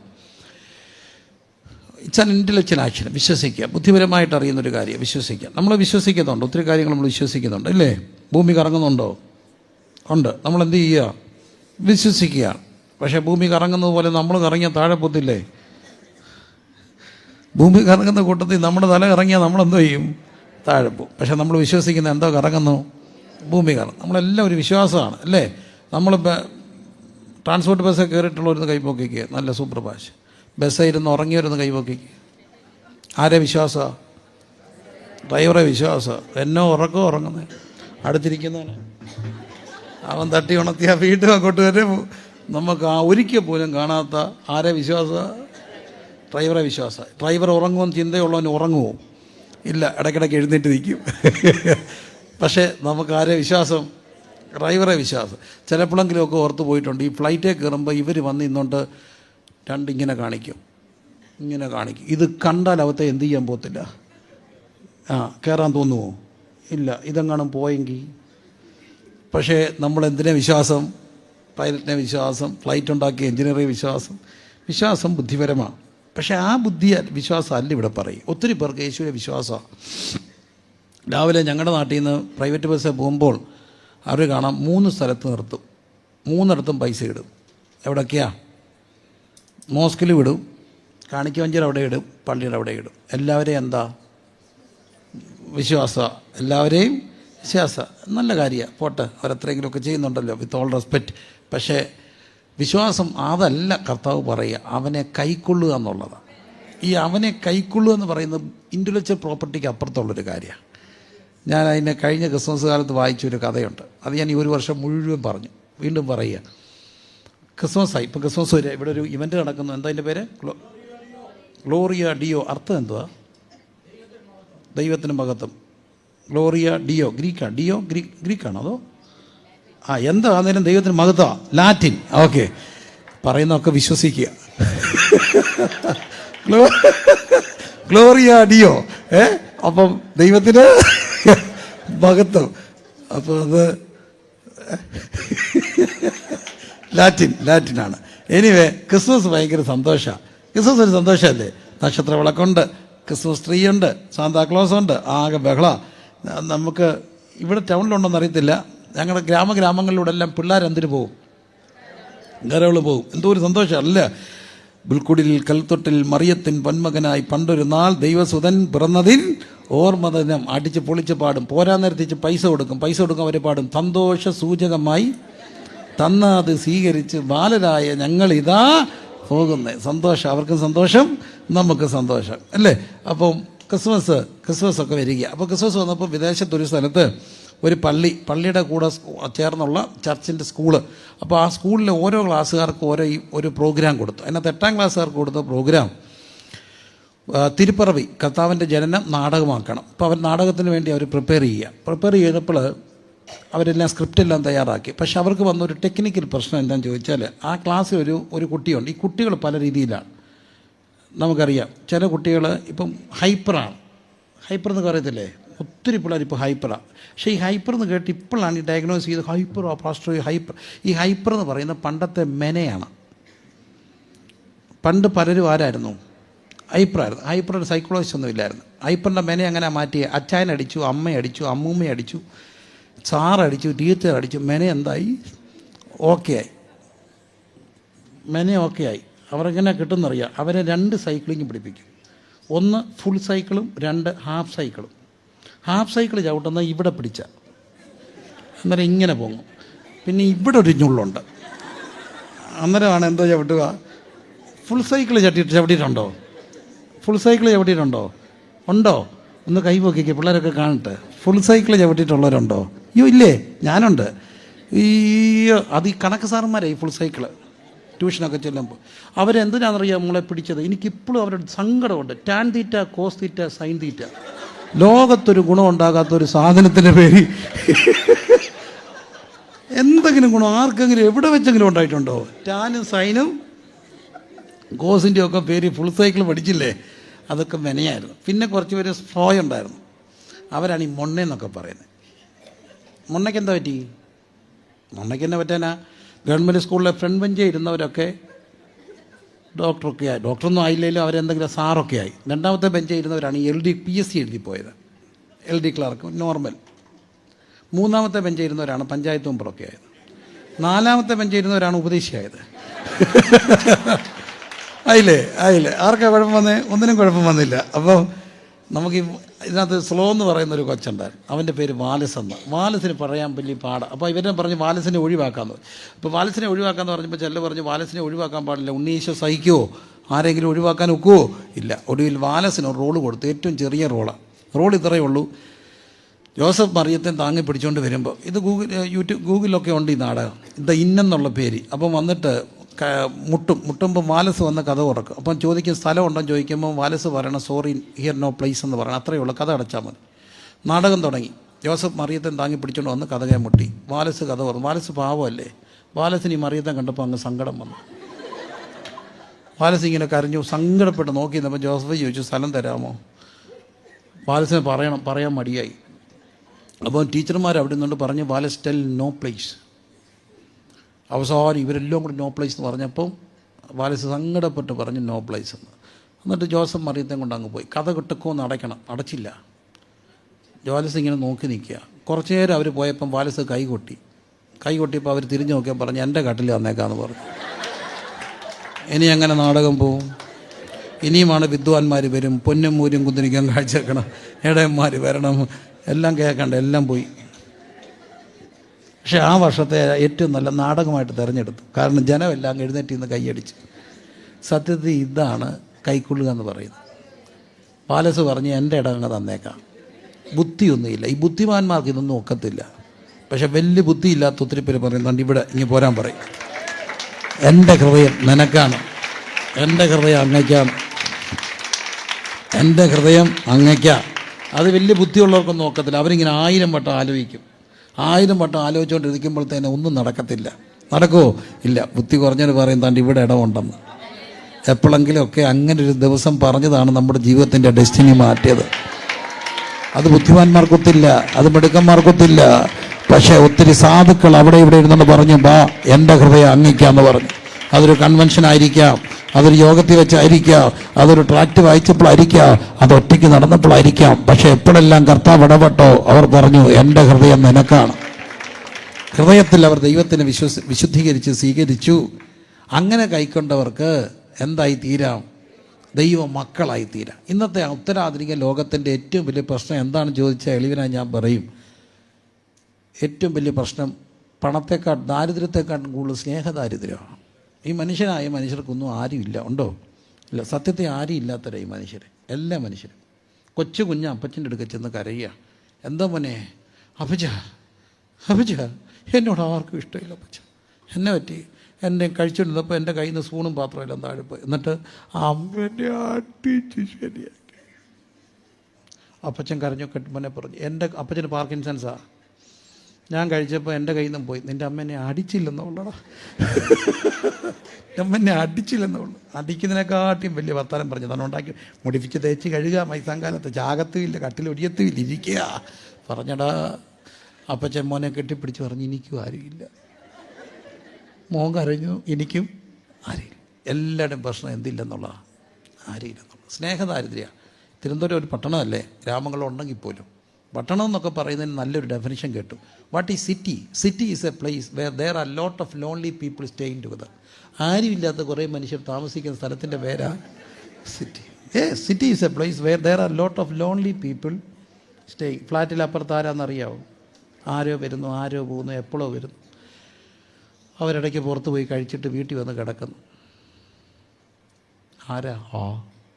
ആരും ഇല്ലാത്ത ഒത്തിരി പേര്. ഇതാണ് മനുഷ്യൻ. പക്ഷേ ഈ അനാഥത്വം മാറ്റുന്ന ഒറ്റ ഇടമുണ്ട്. കർത്താവിനെ രക്ഷകനായി സ്വീകരിച്ചാൽ കൈക്കൊണ്ട പിന്നെ മക്കളായി.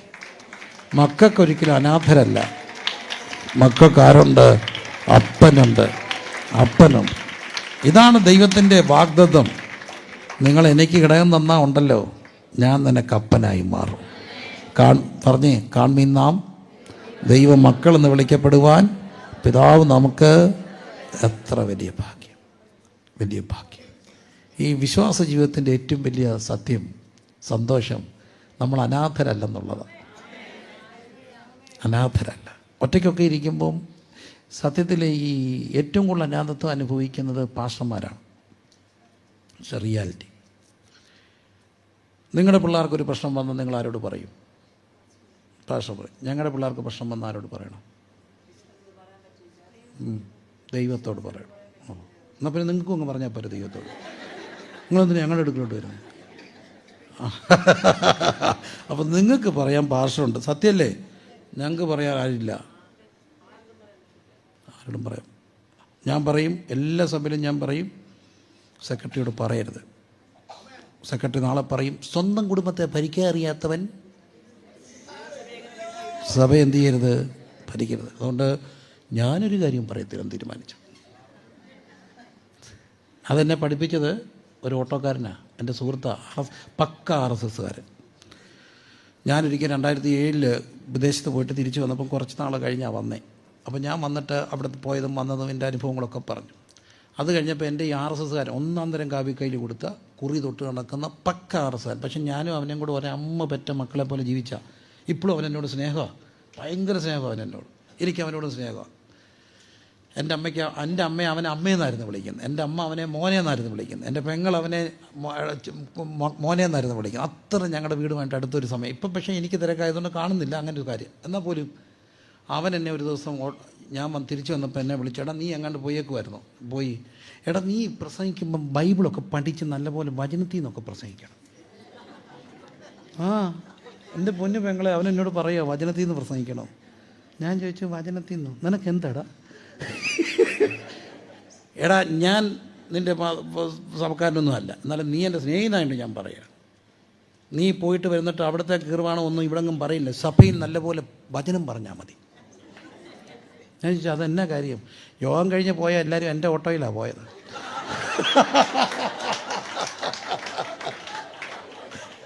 അവനെ പോയിട്ട് അവൻ ഭയൻ്റെ കേൾക്കാനാ. അയ്യോ നമ്മളെ ഞായറാഴ്ച അവൻ വല്ലതും കൊണ്ടുവന്ന് അവൻ്റെ ഭാര്യ നിന്നാൽ പോരെ. ഓട്ടോക്കാരൻ എന്നെ പഠിപ്പിച്ചു, ഒരു കാര്യവും പറയരുത്. വാഴ്വ് എൻ്റെ RSSകാരൻ സുഹൃത്തിന്, സത്യത്തിൽ അവൻ RSSൻ്റെ നല്ല പ്രവർത്തകനാണ്. പക്ഷേ അവന് ജാതി മതമൊക്കെ നമ്മളുണ്ടാക്കുന്നതല്ലേ. അവൻ എൻ്റെ ഏറ്റവും അടുത്ത സുഹൃത്താണ്. ഇന്നും അവൻ എന്നോട് സ്നേഹമാണ്. അവൻ എന്നോട് പറഞ്ഞു, ഒരു കാര്യവും പറയണ്ടടാ. എവിടെ ഇരുന്ന് പറയും? ഓട്ടോയ്ക്കകത്തിരുന്ന് പറയും. വീട്ടിലെ കാര്യം ഓട്ടോയ്ക്കകത്തിരുന്ന് പറയുമോ? പറയില്ല. അതാണ് കുഴപ്പം. അതുകൊണ്ട് ഞങ്ങൾ ഒരു കാര്യവും ആരോടും എന്ത് ചെയ്യത്തില്ല. പിന്നെ ആരോട് പറയും?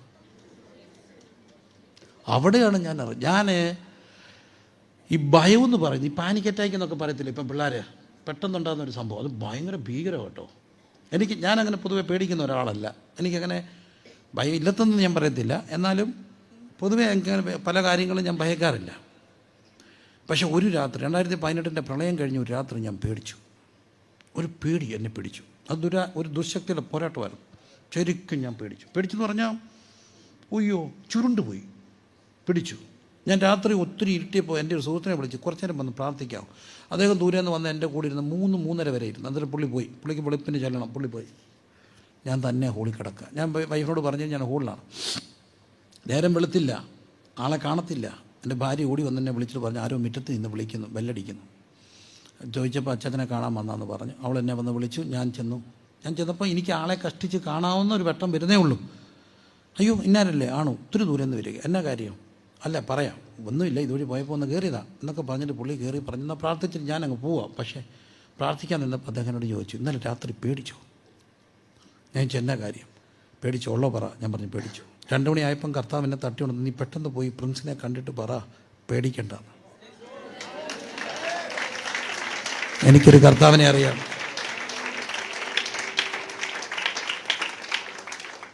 ഞങ്ങളുടെ ചർച്ചയിൽ രാത്രിയിലൊക്കെ പ്രാർത്ഥിക്കാനൊക്കെ വരുന്ന പിള്ളേരുണ്ട്. അപ്പോൾ അതുകൊണ്ട് തന്നെ ഒരു രാത്രി അവർ വീടിൻ്റെ മുറ്റത്തൂടെ എങ്ങനെ പോകുന്നേ. അപ്പോൾ ഒരു രാത്രി ഞാനൊരു പേഴ്സണൽ വിഷയത്തിൽ വല്ലാതെ ഭാരപ്പെട്ടു. ഞാൻ എന്നിട്ട് എല്ലാവരും ഉറങ്ങിയപ്പോൾ എൻ്റെ തിണ്ണെ വന്നിരുന്നു. ലൈറ്റെല്ലാം ഓഫ് ചെയ്ത്. കാരണം മുറ്റത്തൂടെ പോകുന്നവർ കണ്ട രാത്രി ഇങ്ങനെ ഇരിക്കുകയല്ലേ. ഞാൻ തന്നെ സെറ്റ് ചെയ്തിരിക്കുക. 2:45 സാമച്ചൻ പാസ്റ്റർ ബെല്ല്. ഞാൻ പെട്ടെന്ന് ഫോൺ എടുത്തു. അച്ഛാ എന്നച്ചാ മോൻ്റെ കല്യാണം 2:45 വെളുപ്പിനെ. ഞാൻ ഇന്ത്യയിലാണോ പുല്ലൂര? അന്നോട് പറഞ്ഞു, പ്രിൻസേ രാവിലെ നിന്നെ വിളിക്കണമെന്ന് ഇപ്പം ചിരിക്കുകയായിരുന്നു. പക്ഷേ വിളിച്ചപ്പോൾ അതങ്ങ് പറഞ്ഞതേ ഉള്ളൂ, മറക്കാതിരിക്കാം. പക്ഷേ അതിനല്ല വിളിച്ചത്. ഞാൻ ഒരു വെളിപ്പാട് കണ്ടുകൊണ്ട് ഉണർന്നു. ഇപ്പം തന്നെ നിന്നോട് കൺവേ ചെയ്യണമെന്ന് തോന്നി. അതെന്താണോ പറഞ്ഞത് അതെൻ്റെ പ്രശ്നത്തിനുള്ള ഉത്തരവാദിത്വം. ഞാൻ ഈ മനുഷ്യൻ അവിടെ ഒറ്റയ്ക്ക് ലൈറ്റ് ഓഫ് ചെയ്തിരുന്ന ആരെ കണ്ടേ. പക്ഷെ എനിക്കൊന്നറിയാം, എൻ്റെ കണ്ണ് നനഞ്ഞ അറിയുന്ന ഒരപ്പനുണ്ട്, എൻ്റെ മുഖം പാടി അറിയുന്ന ഒരപ്പനുണ്ട്. അതുകൊണ്ട് ഞാൻ പറയും, ഞാൻ അനാഥനല്ല. എൻ്റെ മുഖം പാടി എന്നെ ചോദിക്കുന്ന ഒരപ്പനെ എനിക്കറിയാം. എൻ്റെ കണ്ണ് നനഞ്ഞാൽ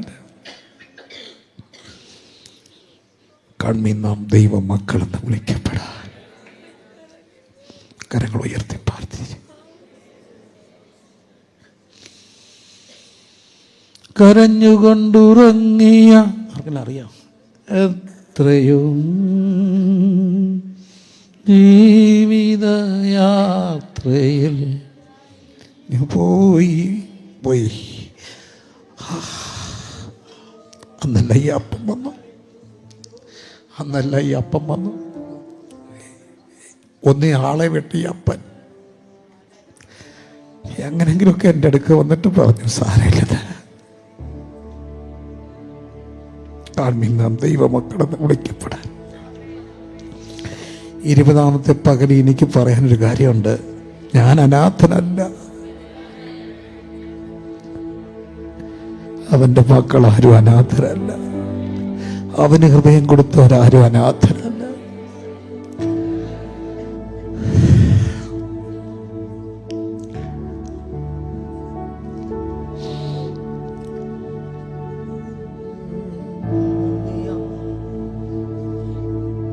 നന്ദിയാൽ നിറയും എന്നന്തരംഗം മനമേ നടത്തിയ വിധങ്ങളെ ഓർത്ത് നന്ദിയാൽ നിറയുന്നു എന്നന്തരംഗം മനമേ നടത്തിയ വിധങ്ങളെ ഓർത്ത്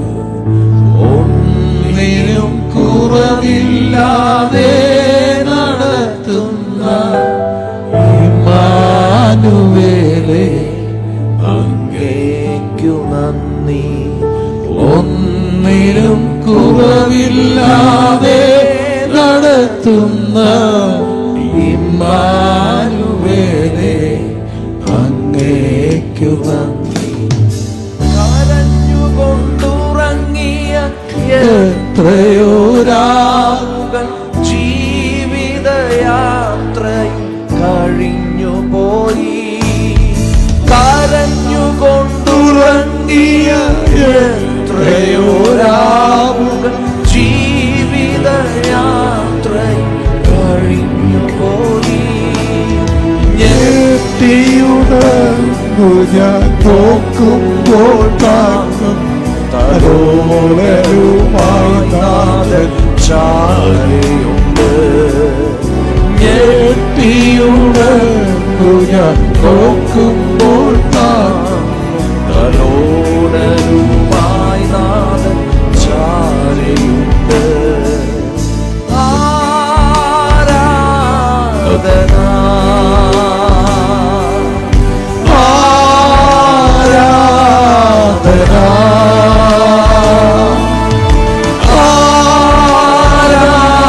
ആരാധന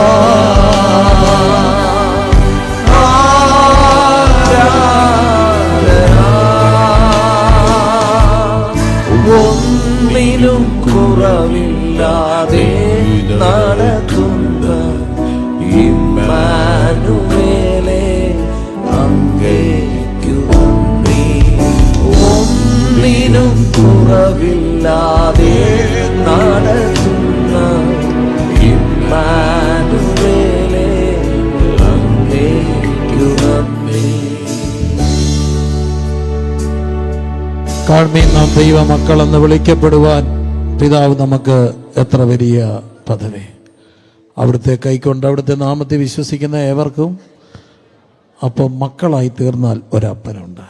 ഈ അപ്പനെക്കുറിച്ച് പറയുന്നൊരു വാക്കുണ്ട്, ചോദിക്കും മുമ്പ്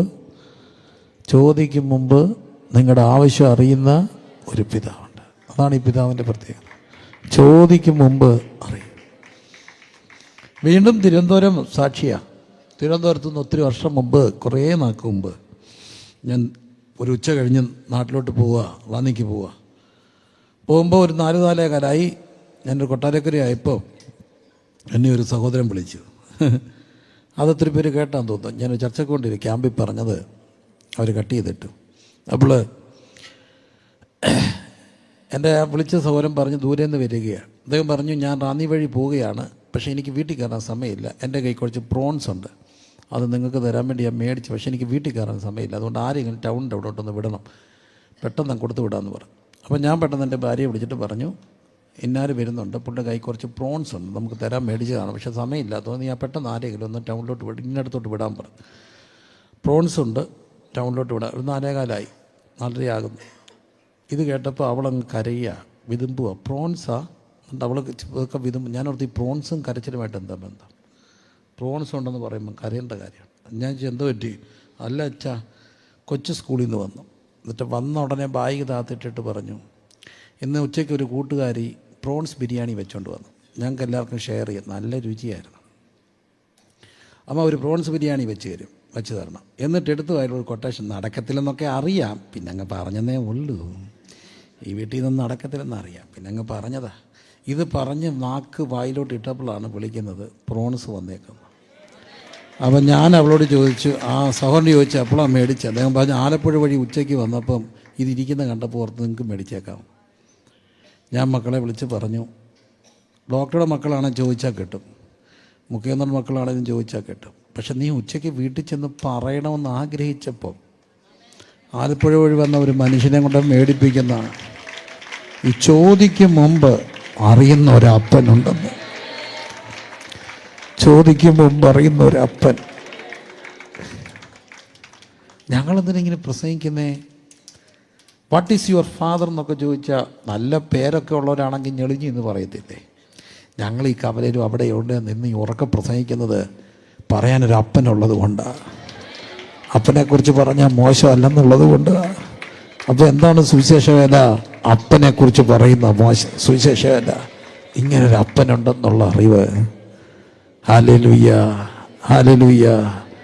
ആ അപ്പൻ്റെ മക്കളായി തീർന്നവരെല്ലാം ഈ 20-ാമത്തെ ദിവസം കരങ്ങൾ ഉയർത്തി വന്നപ്പോൾ ചില നിമിഷങ്ങളൊന്ന് വിളിച്ചേ. ഉള്ളിന്ന് വിളിക്കണം, ഉള്ളിന്ന് വിളിക്കണം. തന്നിനായ ഏകാധിപതിയും രാജാതി രാജാവും കർത്താതി കർത്താവും എന്നൊന്നും പറഞ്ഞ് വലിയ കടുകട്ടി വാക്കുകളൊന്നും ഉപയോഗിക്കാതെ അപ്പത്തൊന്ന് വിളിച്ചാൽ ഭയങ്കര തിരക്കുള്ളിടത്തും ദാവീദ് പുത്ര എന്ന് പറഞ്ഞപ്പോൾ 1000 കിടന്ന് വിളിക്കുമ്പോൾ ഈ കണ്ണുപൊട്ടനെ ആര് കാണാനാ? പക്ഷേ ആ അപ്പം നിന്നു. തിക്കിത്തിരക്കെ രക്തസ്രാവക്കാരത്തി തൊട്ടതാര് കാണാൻ? പക്ഷെ അവനറിഞ്ഞു. കരഞ്ഞുകൊണ്ടുറങ്ങിയ എത്രയോ രാവുകൾ ജീവിതയാത്രയിൽ, കരഞ്ഞുകൊണ്ടുറങ്ങിയ എത്രയോ രാവുകൾ ജീവിതയാത്രയിൽ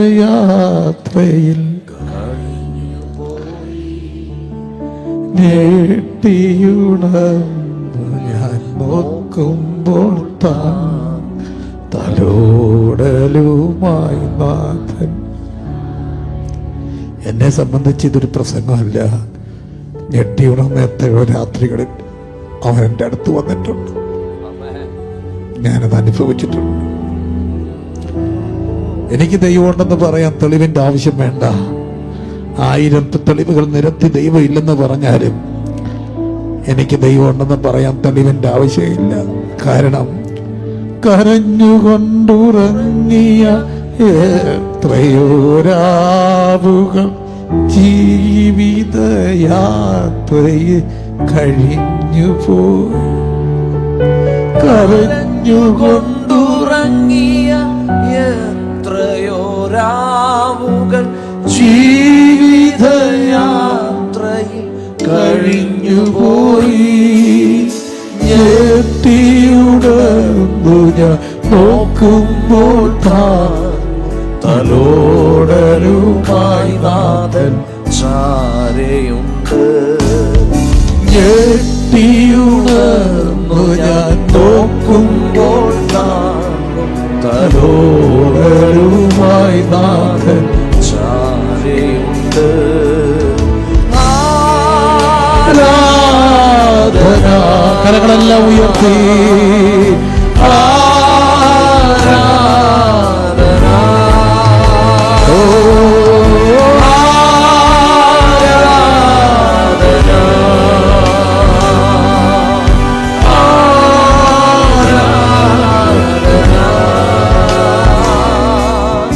ഒന്നിനും കുറവില്ലാതെ നടക്കുന്ന ഇമ്മാനുവേലേ, അങ്ങേക്കു നന്ദി.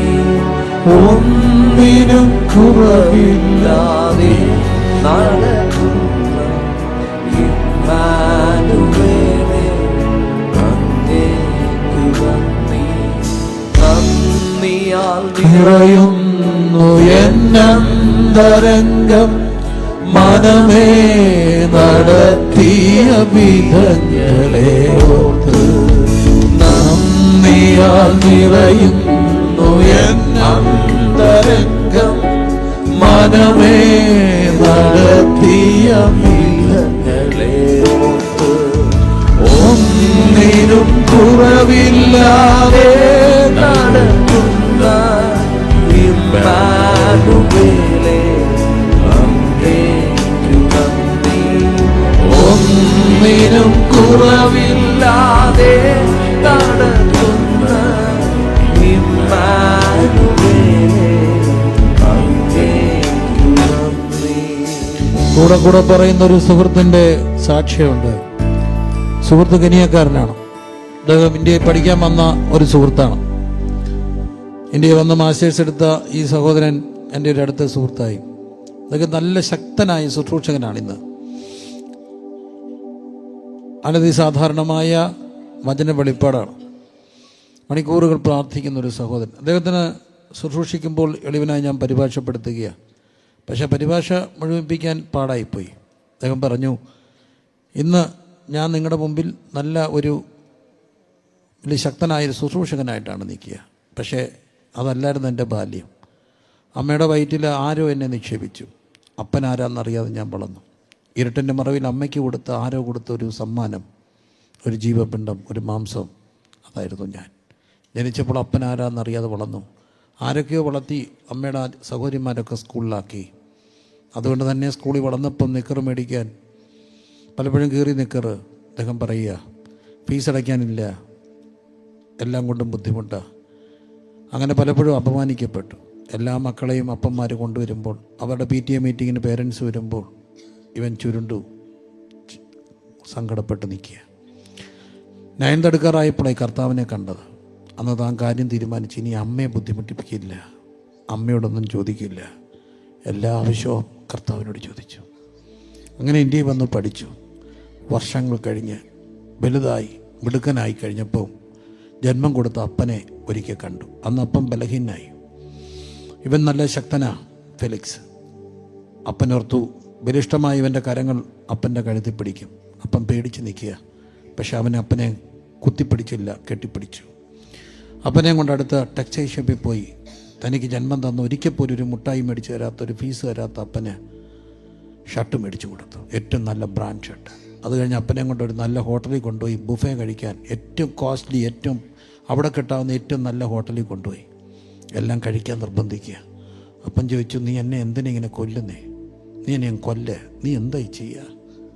അവൻ അപ്പനോട് പറഞ്ഞു, അപ്പൻ എനിക്ക് വാരിക്കോരി സ്നേഹം തന്നിരുന്നെങ്കിൽ, എന്നെ സ്കൂളിൽ കൊണ്ട് വിട്ടിരുന്നെങ്കിൽ, ടാറ്റ തന്ന് കയറ്റി വിട്ടിട്ട് തിരിച്ചു വരുമ്പം വാതുക്ക നിന്നിരുന്നെങ്കിൽ,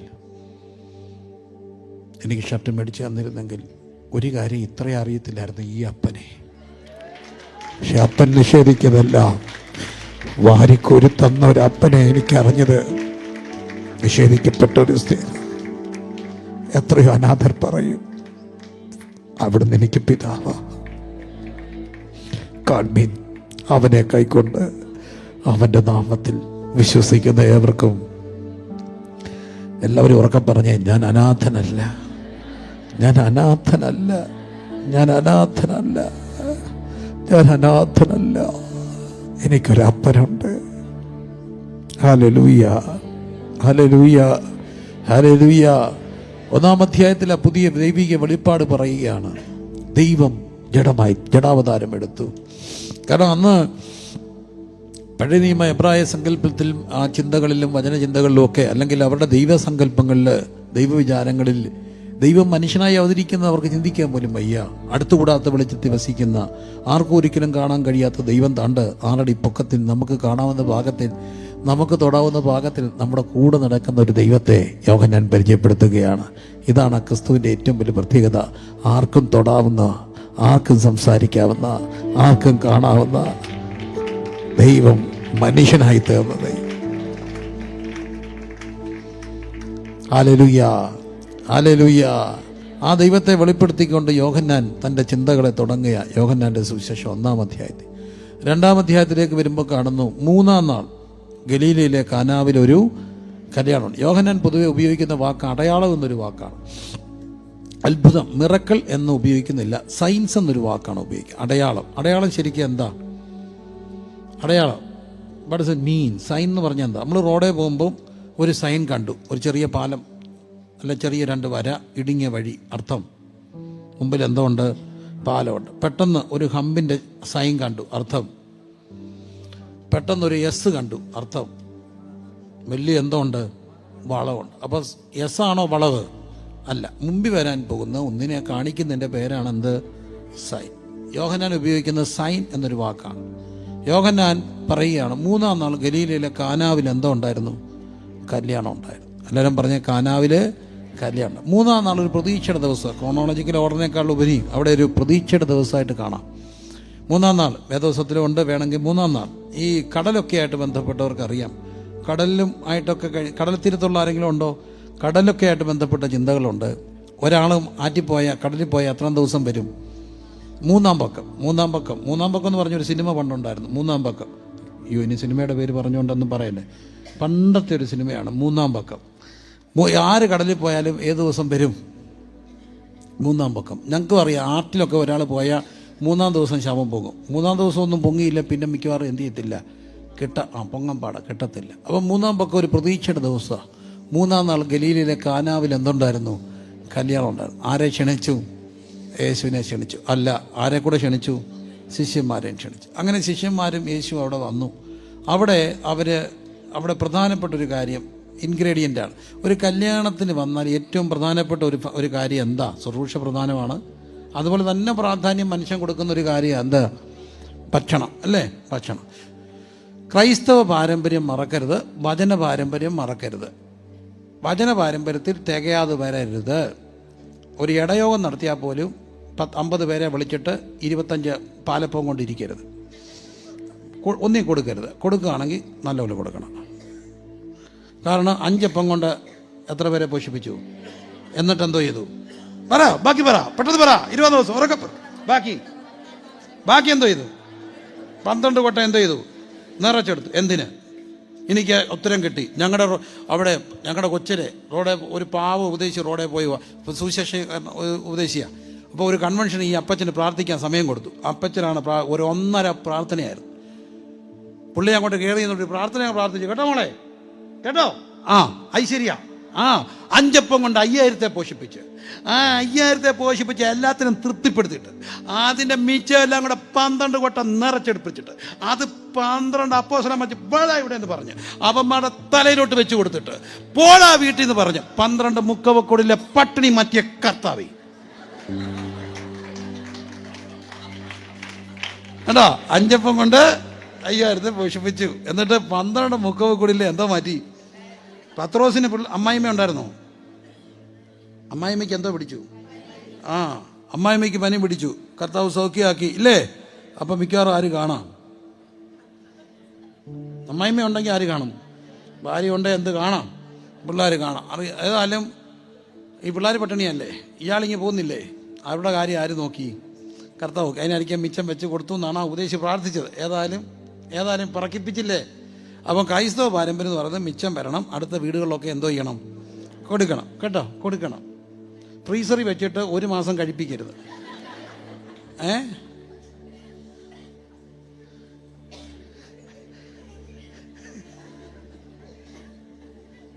ഒരിക്കലെ ഒരു ഉഴുന്നവട ഇങ്ങനെ ഒരു കടയിൽ കയറിയപ്പോൾ ഒടിച്ചപ്പോഴേ എന്നത്തെ ഞാൻ ചോദിച്ചപ്പോൾ മോനെ ഇന്നത്തെ ആണോ ചോദിച്ചപ്പോൾ പറഞ്ഞു അല്ല മിനിഞ്ഞാന്നത്തെയാന്ന് പറഞ്ഞാൽ ഫ്രീസറില്ലായിരുന്നു എന്തോ ചെയ്തേനെ, അല്ലേ?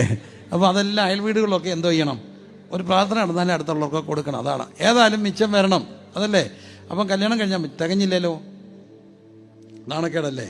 നാണക്കേടാണ്. അപ്പോൾ ഇവർക്ക് തികയാതെ വന്നു. പണ്ട് ഞങ്ങളുടെ നാട്ടിലൊരു കല്യാണം നടന്നു, വലിയ കല്യാണം, 10,000-2000 വലിയ കല്യാണം. പക്ഷേ അന്ന് അപ്രതീക്ഷിതമായിട്ടൊരു ബന്ധു തലേദിവസം നാളെ ബന്ധാന്ന് പറഞ്ഞു. അപ്പോൾ അവരെ ഓർത്ത് ആരും വരത്തിൽ വെച്ചിട്ടുണ്ട്, ഇത് കുറച്ചു. എന്തോ ചെയ്യാനേ, എല്ലാവരും കല്യാണത്തിന് വന്നു. വാഹനങ്ങളെല്ലാം വിവാഹമെന്ന് എഴുതി തണിങ്ങി വന്നു. ഇവരാകെ അങ്ങ് വല്ലാതായി, ആർക്കും കിട്ടിയില്ല. ഒത്തിരി നാൾ കഴിഞ്ഞ് ഞാനവിടെ നിൽക്കുമ്പോൾ ആ വീട്ടിലൊരു മോനെ കണ്ടപ്പോൾ ഞാൻ എൻ്റെ അമ്മയോട് പറഞ്ഞു, അമ്മ ഇത് ഇന്നടത്തെയാന്ന്. എടുത്തവായി എൻ്റെ അമ്മ, അയ്യോ ഈ ഇവരെയും കൊണ്ടൊക്കെ സഹിച്ചു തോറ്റുപോയെന്നേ. ഈ അമ്മമാരെയും കൊണ്ട് എന്തോ ചെയ്യാനാ? എടുത്ത് വായിച്ച് നോക്കിയാൽ ഇവിടെ കല്യാണത്തിൽ പോയപ്പോഴല്ലേ കിട്ടാൻ വന്നത്. അയ്യോ ഞാൻ പറഞ്ഞു വാ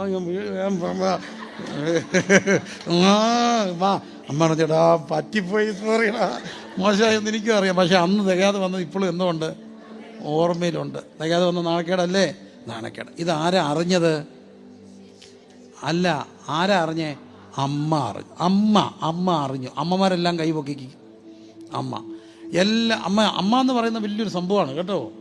അമ്മ ആരാണ്? അമ്മ. അറിയുന്ന ആരാ?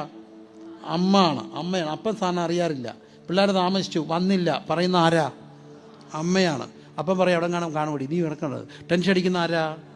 അമ്മയാണ്. എല്ലാത്തിനും പരീക്ഷയുടെ ദിവസം ടെൻഷൻ അടിക്കുന്ന ആരാ? അമ്മ ഇരുന്ന് പ്രാർത്ഥിച്ചോണേ പറയുന്ന ആരോടാ? അമ്മയോടാ. എല്ലാം ടെൻഷൻ അടിക്കുന്ന ആരാ? അത് കുറ്റമല്ല മക്കളെ. ശിമിയോൻ കുഞ്ഞിനെ കയ്യിലെടുത്തോണ്ട് അമ്മയോട് പറയുന്നുണ്ട്, നിന്റെ ചങ്കിനകത്തോട് എന്തോ കിടക്കും?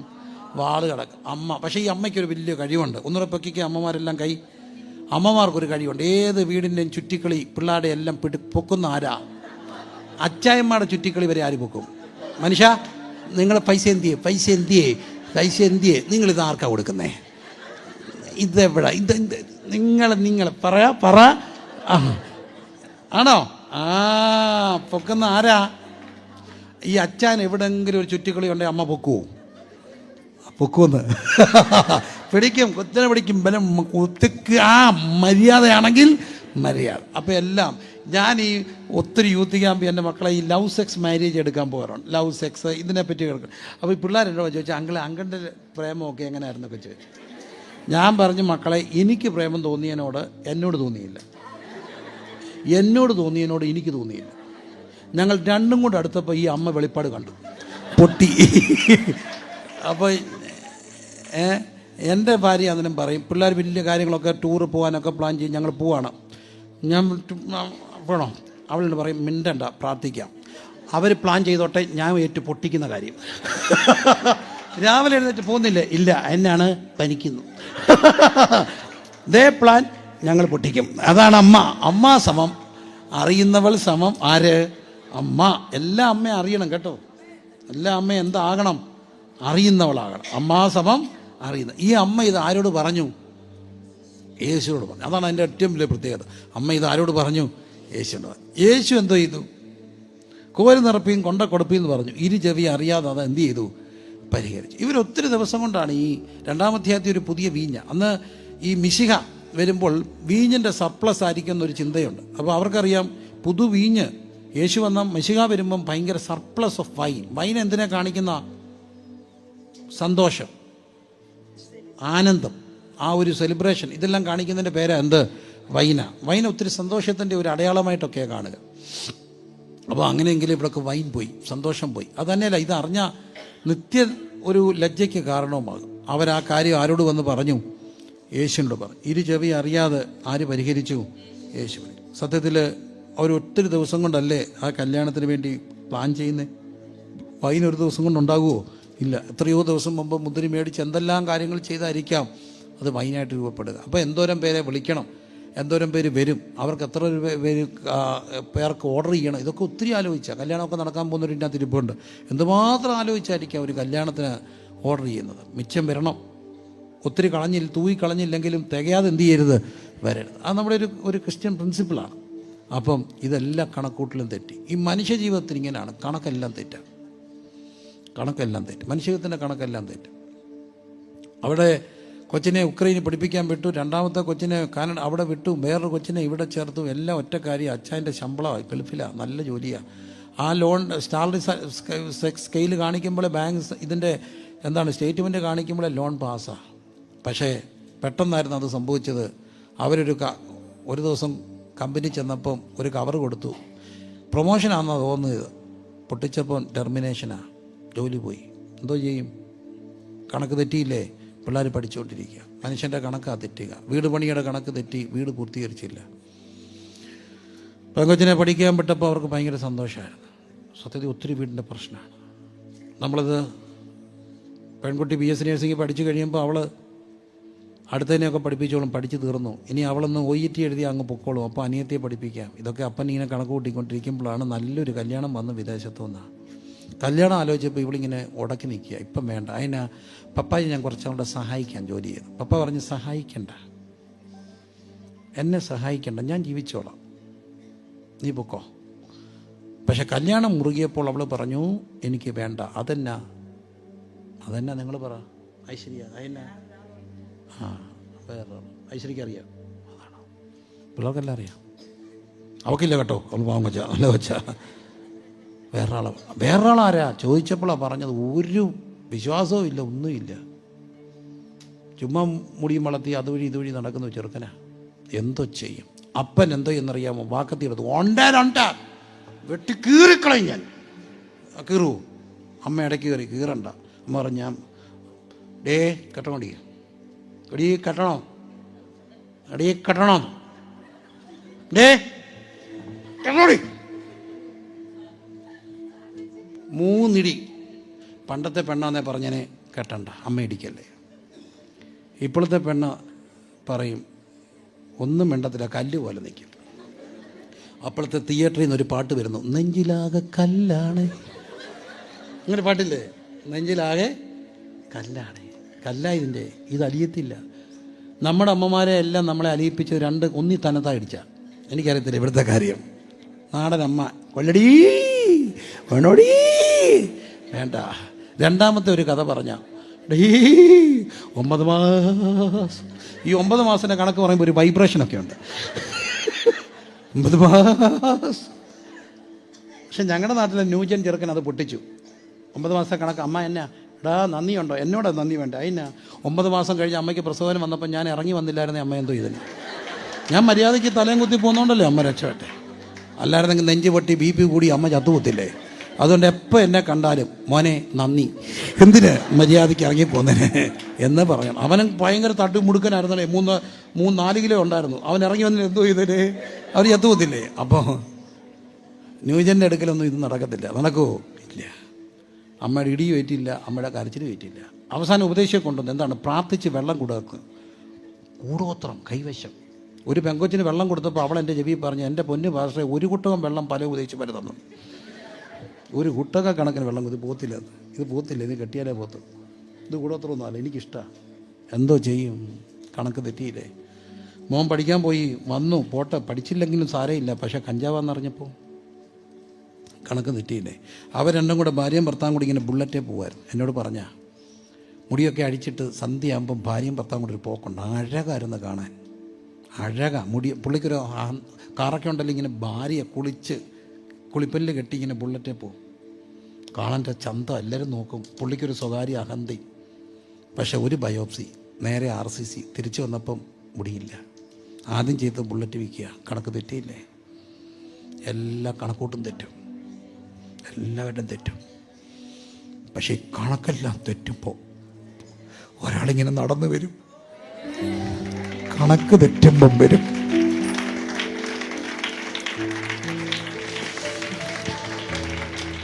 കണക്ക് തെറ്റുമ്പം വരും. ഈ രാത്രി, ഈ പകലിൽ 20ാമത്തെ ദിവസം മാനുഷികമായി ഒത്തിരി കണക്കുകൾ എല്ലാവരും തെറ്റും. പക്ഷേ തെറ്റാത്ത, പഴയ്ക്കാത്ത ചുവടുകളുള്ള, പഴയ്ക്കാത്ത കണക്കുകളുള്ള യേശു വന്നാൽ പിന്നെ അവിടെ കണക്ക് തെറ്റത്തില്ല. വന്നിട്ടുണ്ട്. പ്രിയപ്പെട്ട ദൈവദാസൻ പറഞ്ഞപ്പം ഒരു വാക്ക് പറഞ്ഞ ആദ്യം, ഇവിടെ നിങ്ങൾ കഴിച്ച ചെറിയ പ്രാർത്ഥനയ്ക്കും വലിയ പ്രാർത്ഥനയ്ക്കും ഓരോ നെടുവീർപ്പിന് കണ്ട ഒരുവനുണ്ടെന്ന്. കണക്കുകൾ തെറ്റിയെടുത്ത് അത്ഭുതം ചെയ്യുക. മക്കളെക്കുറിച്ചായിരിക്കാം, സ്വന്തം ആരോഗ്യവും പങ്കാളിയുടെ ആരോഗ്യമായ, സാമ്പത്തികത്തിൻ്റെ ആകാം. മക്കളുടെ പ്രതീക്ഷയിൽ അവരുടെ സ്വഭാവം മാറിപ്പോയതായിരിക്കാം. വേണ്ടാത്തൊരു ബന്ധത്തിൽ അവർ പെട്ടതായിരിക്കാം. അഡിക്ഷനിൽ ചെന്ന് പെട്ടതായിരിക്കാം. അല്ല, ഈ ഇടയ്ക്ക് നിൽക്കുന്നത് അമ്മയാണ്. എനിക്കതുകൊണ്ട് 1000 നാക്കായി അമ്മയെ പറയുക. ഇതിൻ്റെ എല്ലാം ഒടുവിൽ ആലയം വിട്ട് വിരിയാതെ നിൽക്കുന്ന കുറേ അമ്മമാർ. ഒന്ന് പറയാം, നിന്നെക്കുറിച്ച് തെറ്റാത്ത കണക്കുള്ള അമ്മയുടെ ഉദരത്തിൽ നാം കിടന്നപ്പോൾ പിണ്ടാകാരമായിരുന്നു. ആ കർത്താവ് ഇന്ന് രാത്രി പകലിവിടെ വന്നിട്ടുണ്ട്. 20ാമത്തെ പകൽ. പച്ചവെള്ള തണുത്തുറഞ്ഞു പോയി. നിറമില്ല, ഗുണമില്ല, മണമില്ല. പച്ചവെള്ളം നല്ലതാണെങ്കിലും അതിന് നിറമില്ല, അതിൻ്റെ രുചിയില്ല. എന്നാൽ വീഞ്ഞിന് ഇതെല്ലാം ഉണ്ട്. ഉറകട്ട, നിറം കെട്ട, മണം പോയ നിന്റെ ജീവിതത്തിൻ്റെ സൗന്ദര്യം വീണ്ടെടുക്കാൻ കഴിവുള്ള കണക്കുകളുള്ള ഒരാളുണ്ട്, യേശു. പക്ഷെ പറയണം, ഇന്നിടത്ത് എൻ്റെ കണക്ക് തെറ്റി, ഇന്നിടത്ത് എൻ്റെ കണക്ക് തെറ്റി. കുഞ്ഞു മുതൽ വലിയവർ വരെ അവിടേക്ക് യേശുവിനെ ക്ഷണിച്ചേ പ്രാർത്ഥിക്കാവുന്നവർ. എനിക്ക് എൻ്റെ ജീവിതത്തിൻ്റെ കണക്കുകൂട്ടലുകൾ ഇന്നിടത്ത് തെറ്റിയിട്ടുണ്ട്. ഇന്നിടത്ത് പ്രതീക്ഷകൾ അവസാനിച്ചു. അവിടേക്ക് വരണമേ കർത്താവേ എന്ന് വിളിക്കുന്നവർ കരങ്ങൾ ഉയർത്തി പ്രാർത്ഥിച്ച്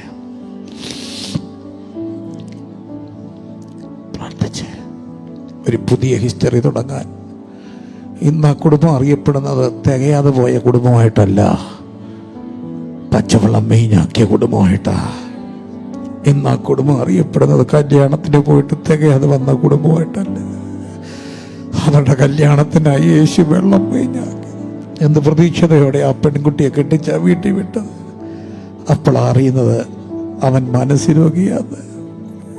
എന്ത് പ്രതീക്ഷയോടെ അവർ വിവാഹ ജീവിതത്തിലേക്ക്. അപ്പോഴാണ് അറിഞ്ഞത് അവൾ കുടുംബത്തെ ഒതുങ്ങി നിൽക്കുന്നവളല്ലെന്ന്. ഇല്ലാത്ത കഥകൾ പ്രചരിപ്പിച്ച് വിവാഹമോചനത്തിന് ചിട്ടുകൊടുക്കുമ്പോൾ മക്കളെവിടെയൊക്കെയോ അലയുമ്പോൾ,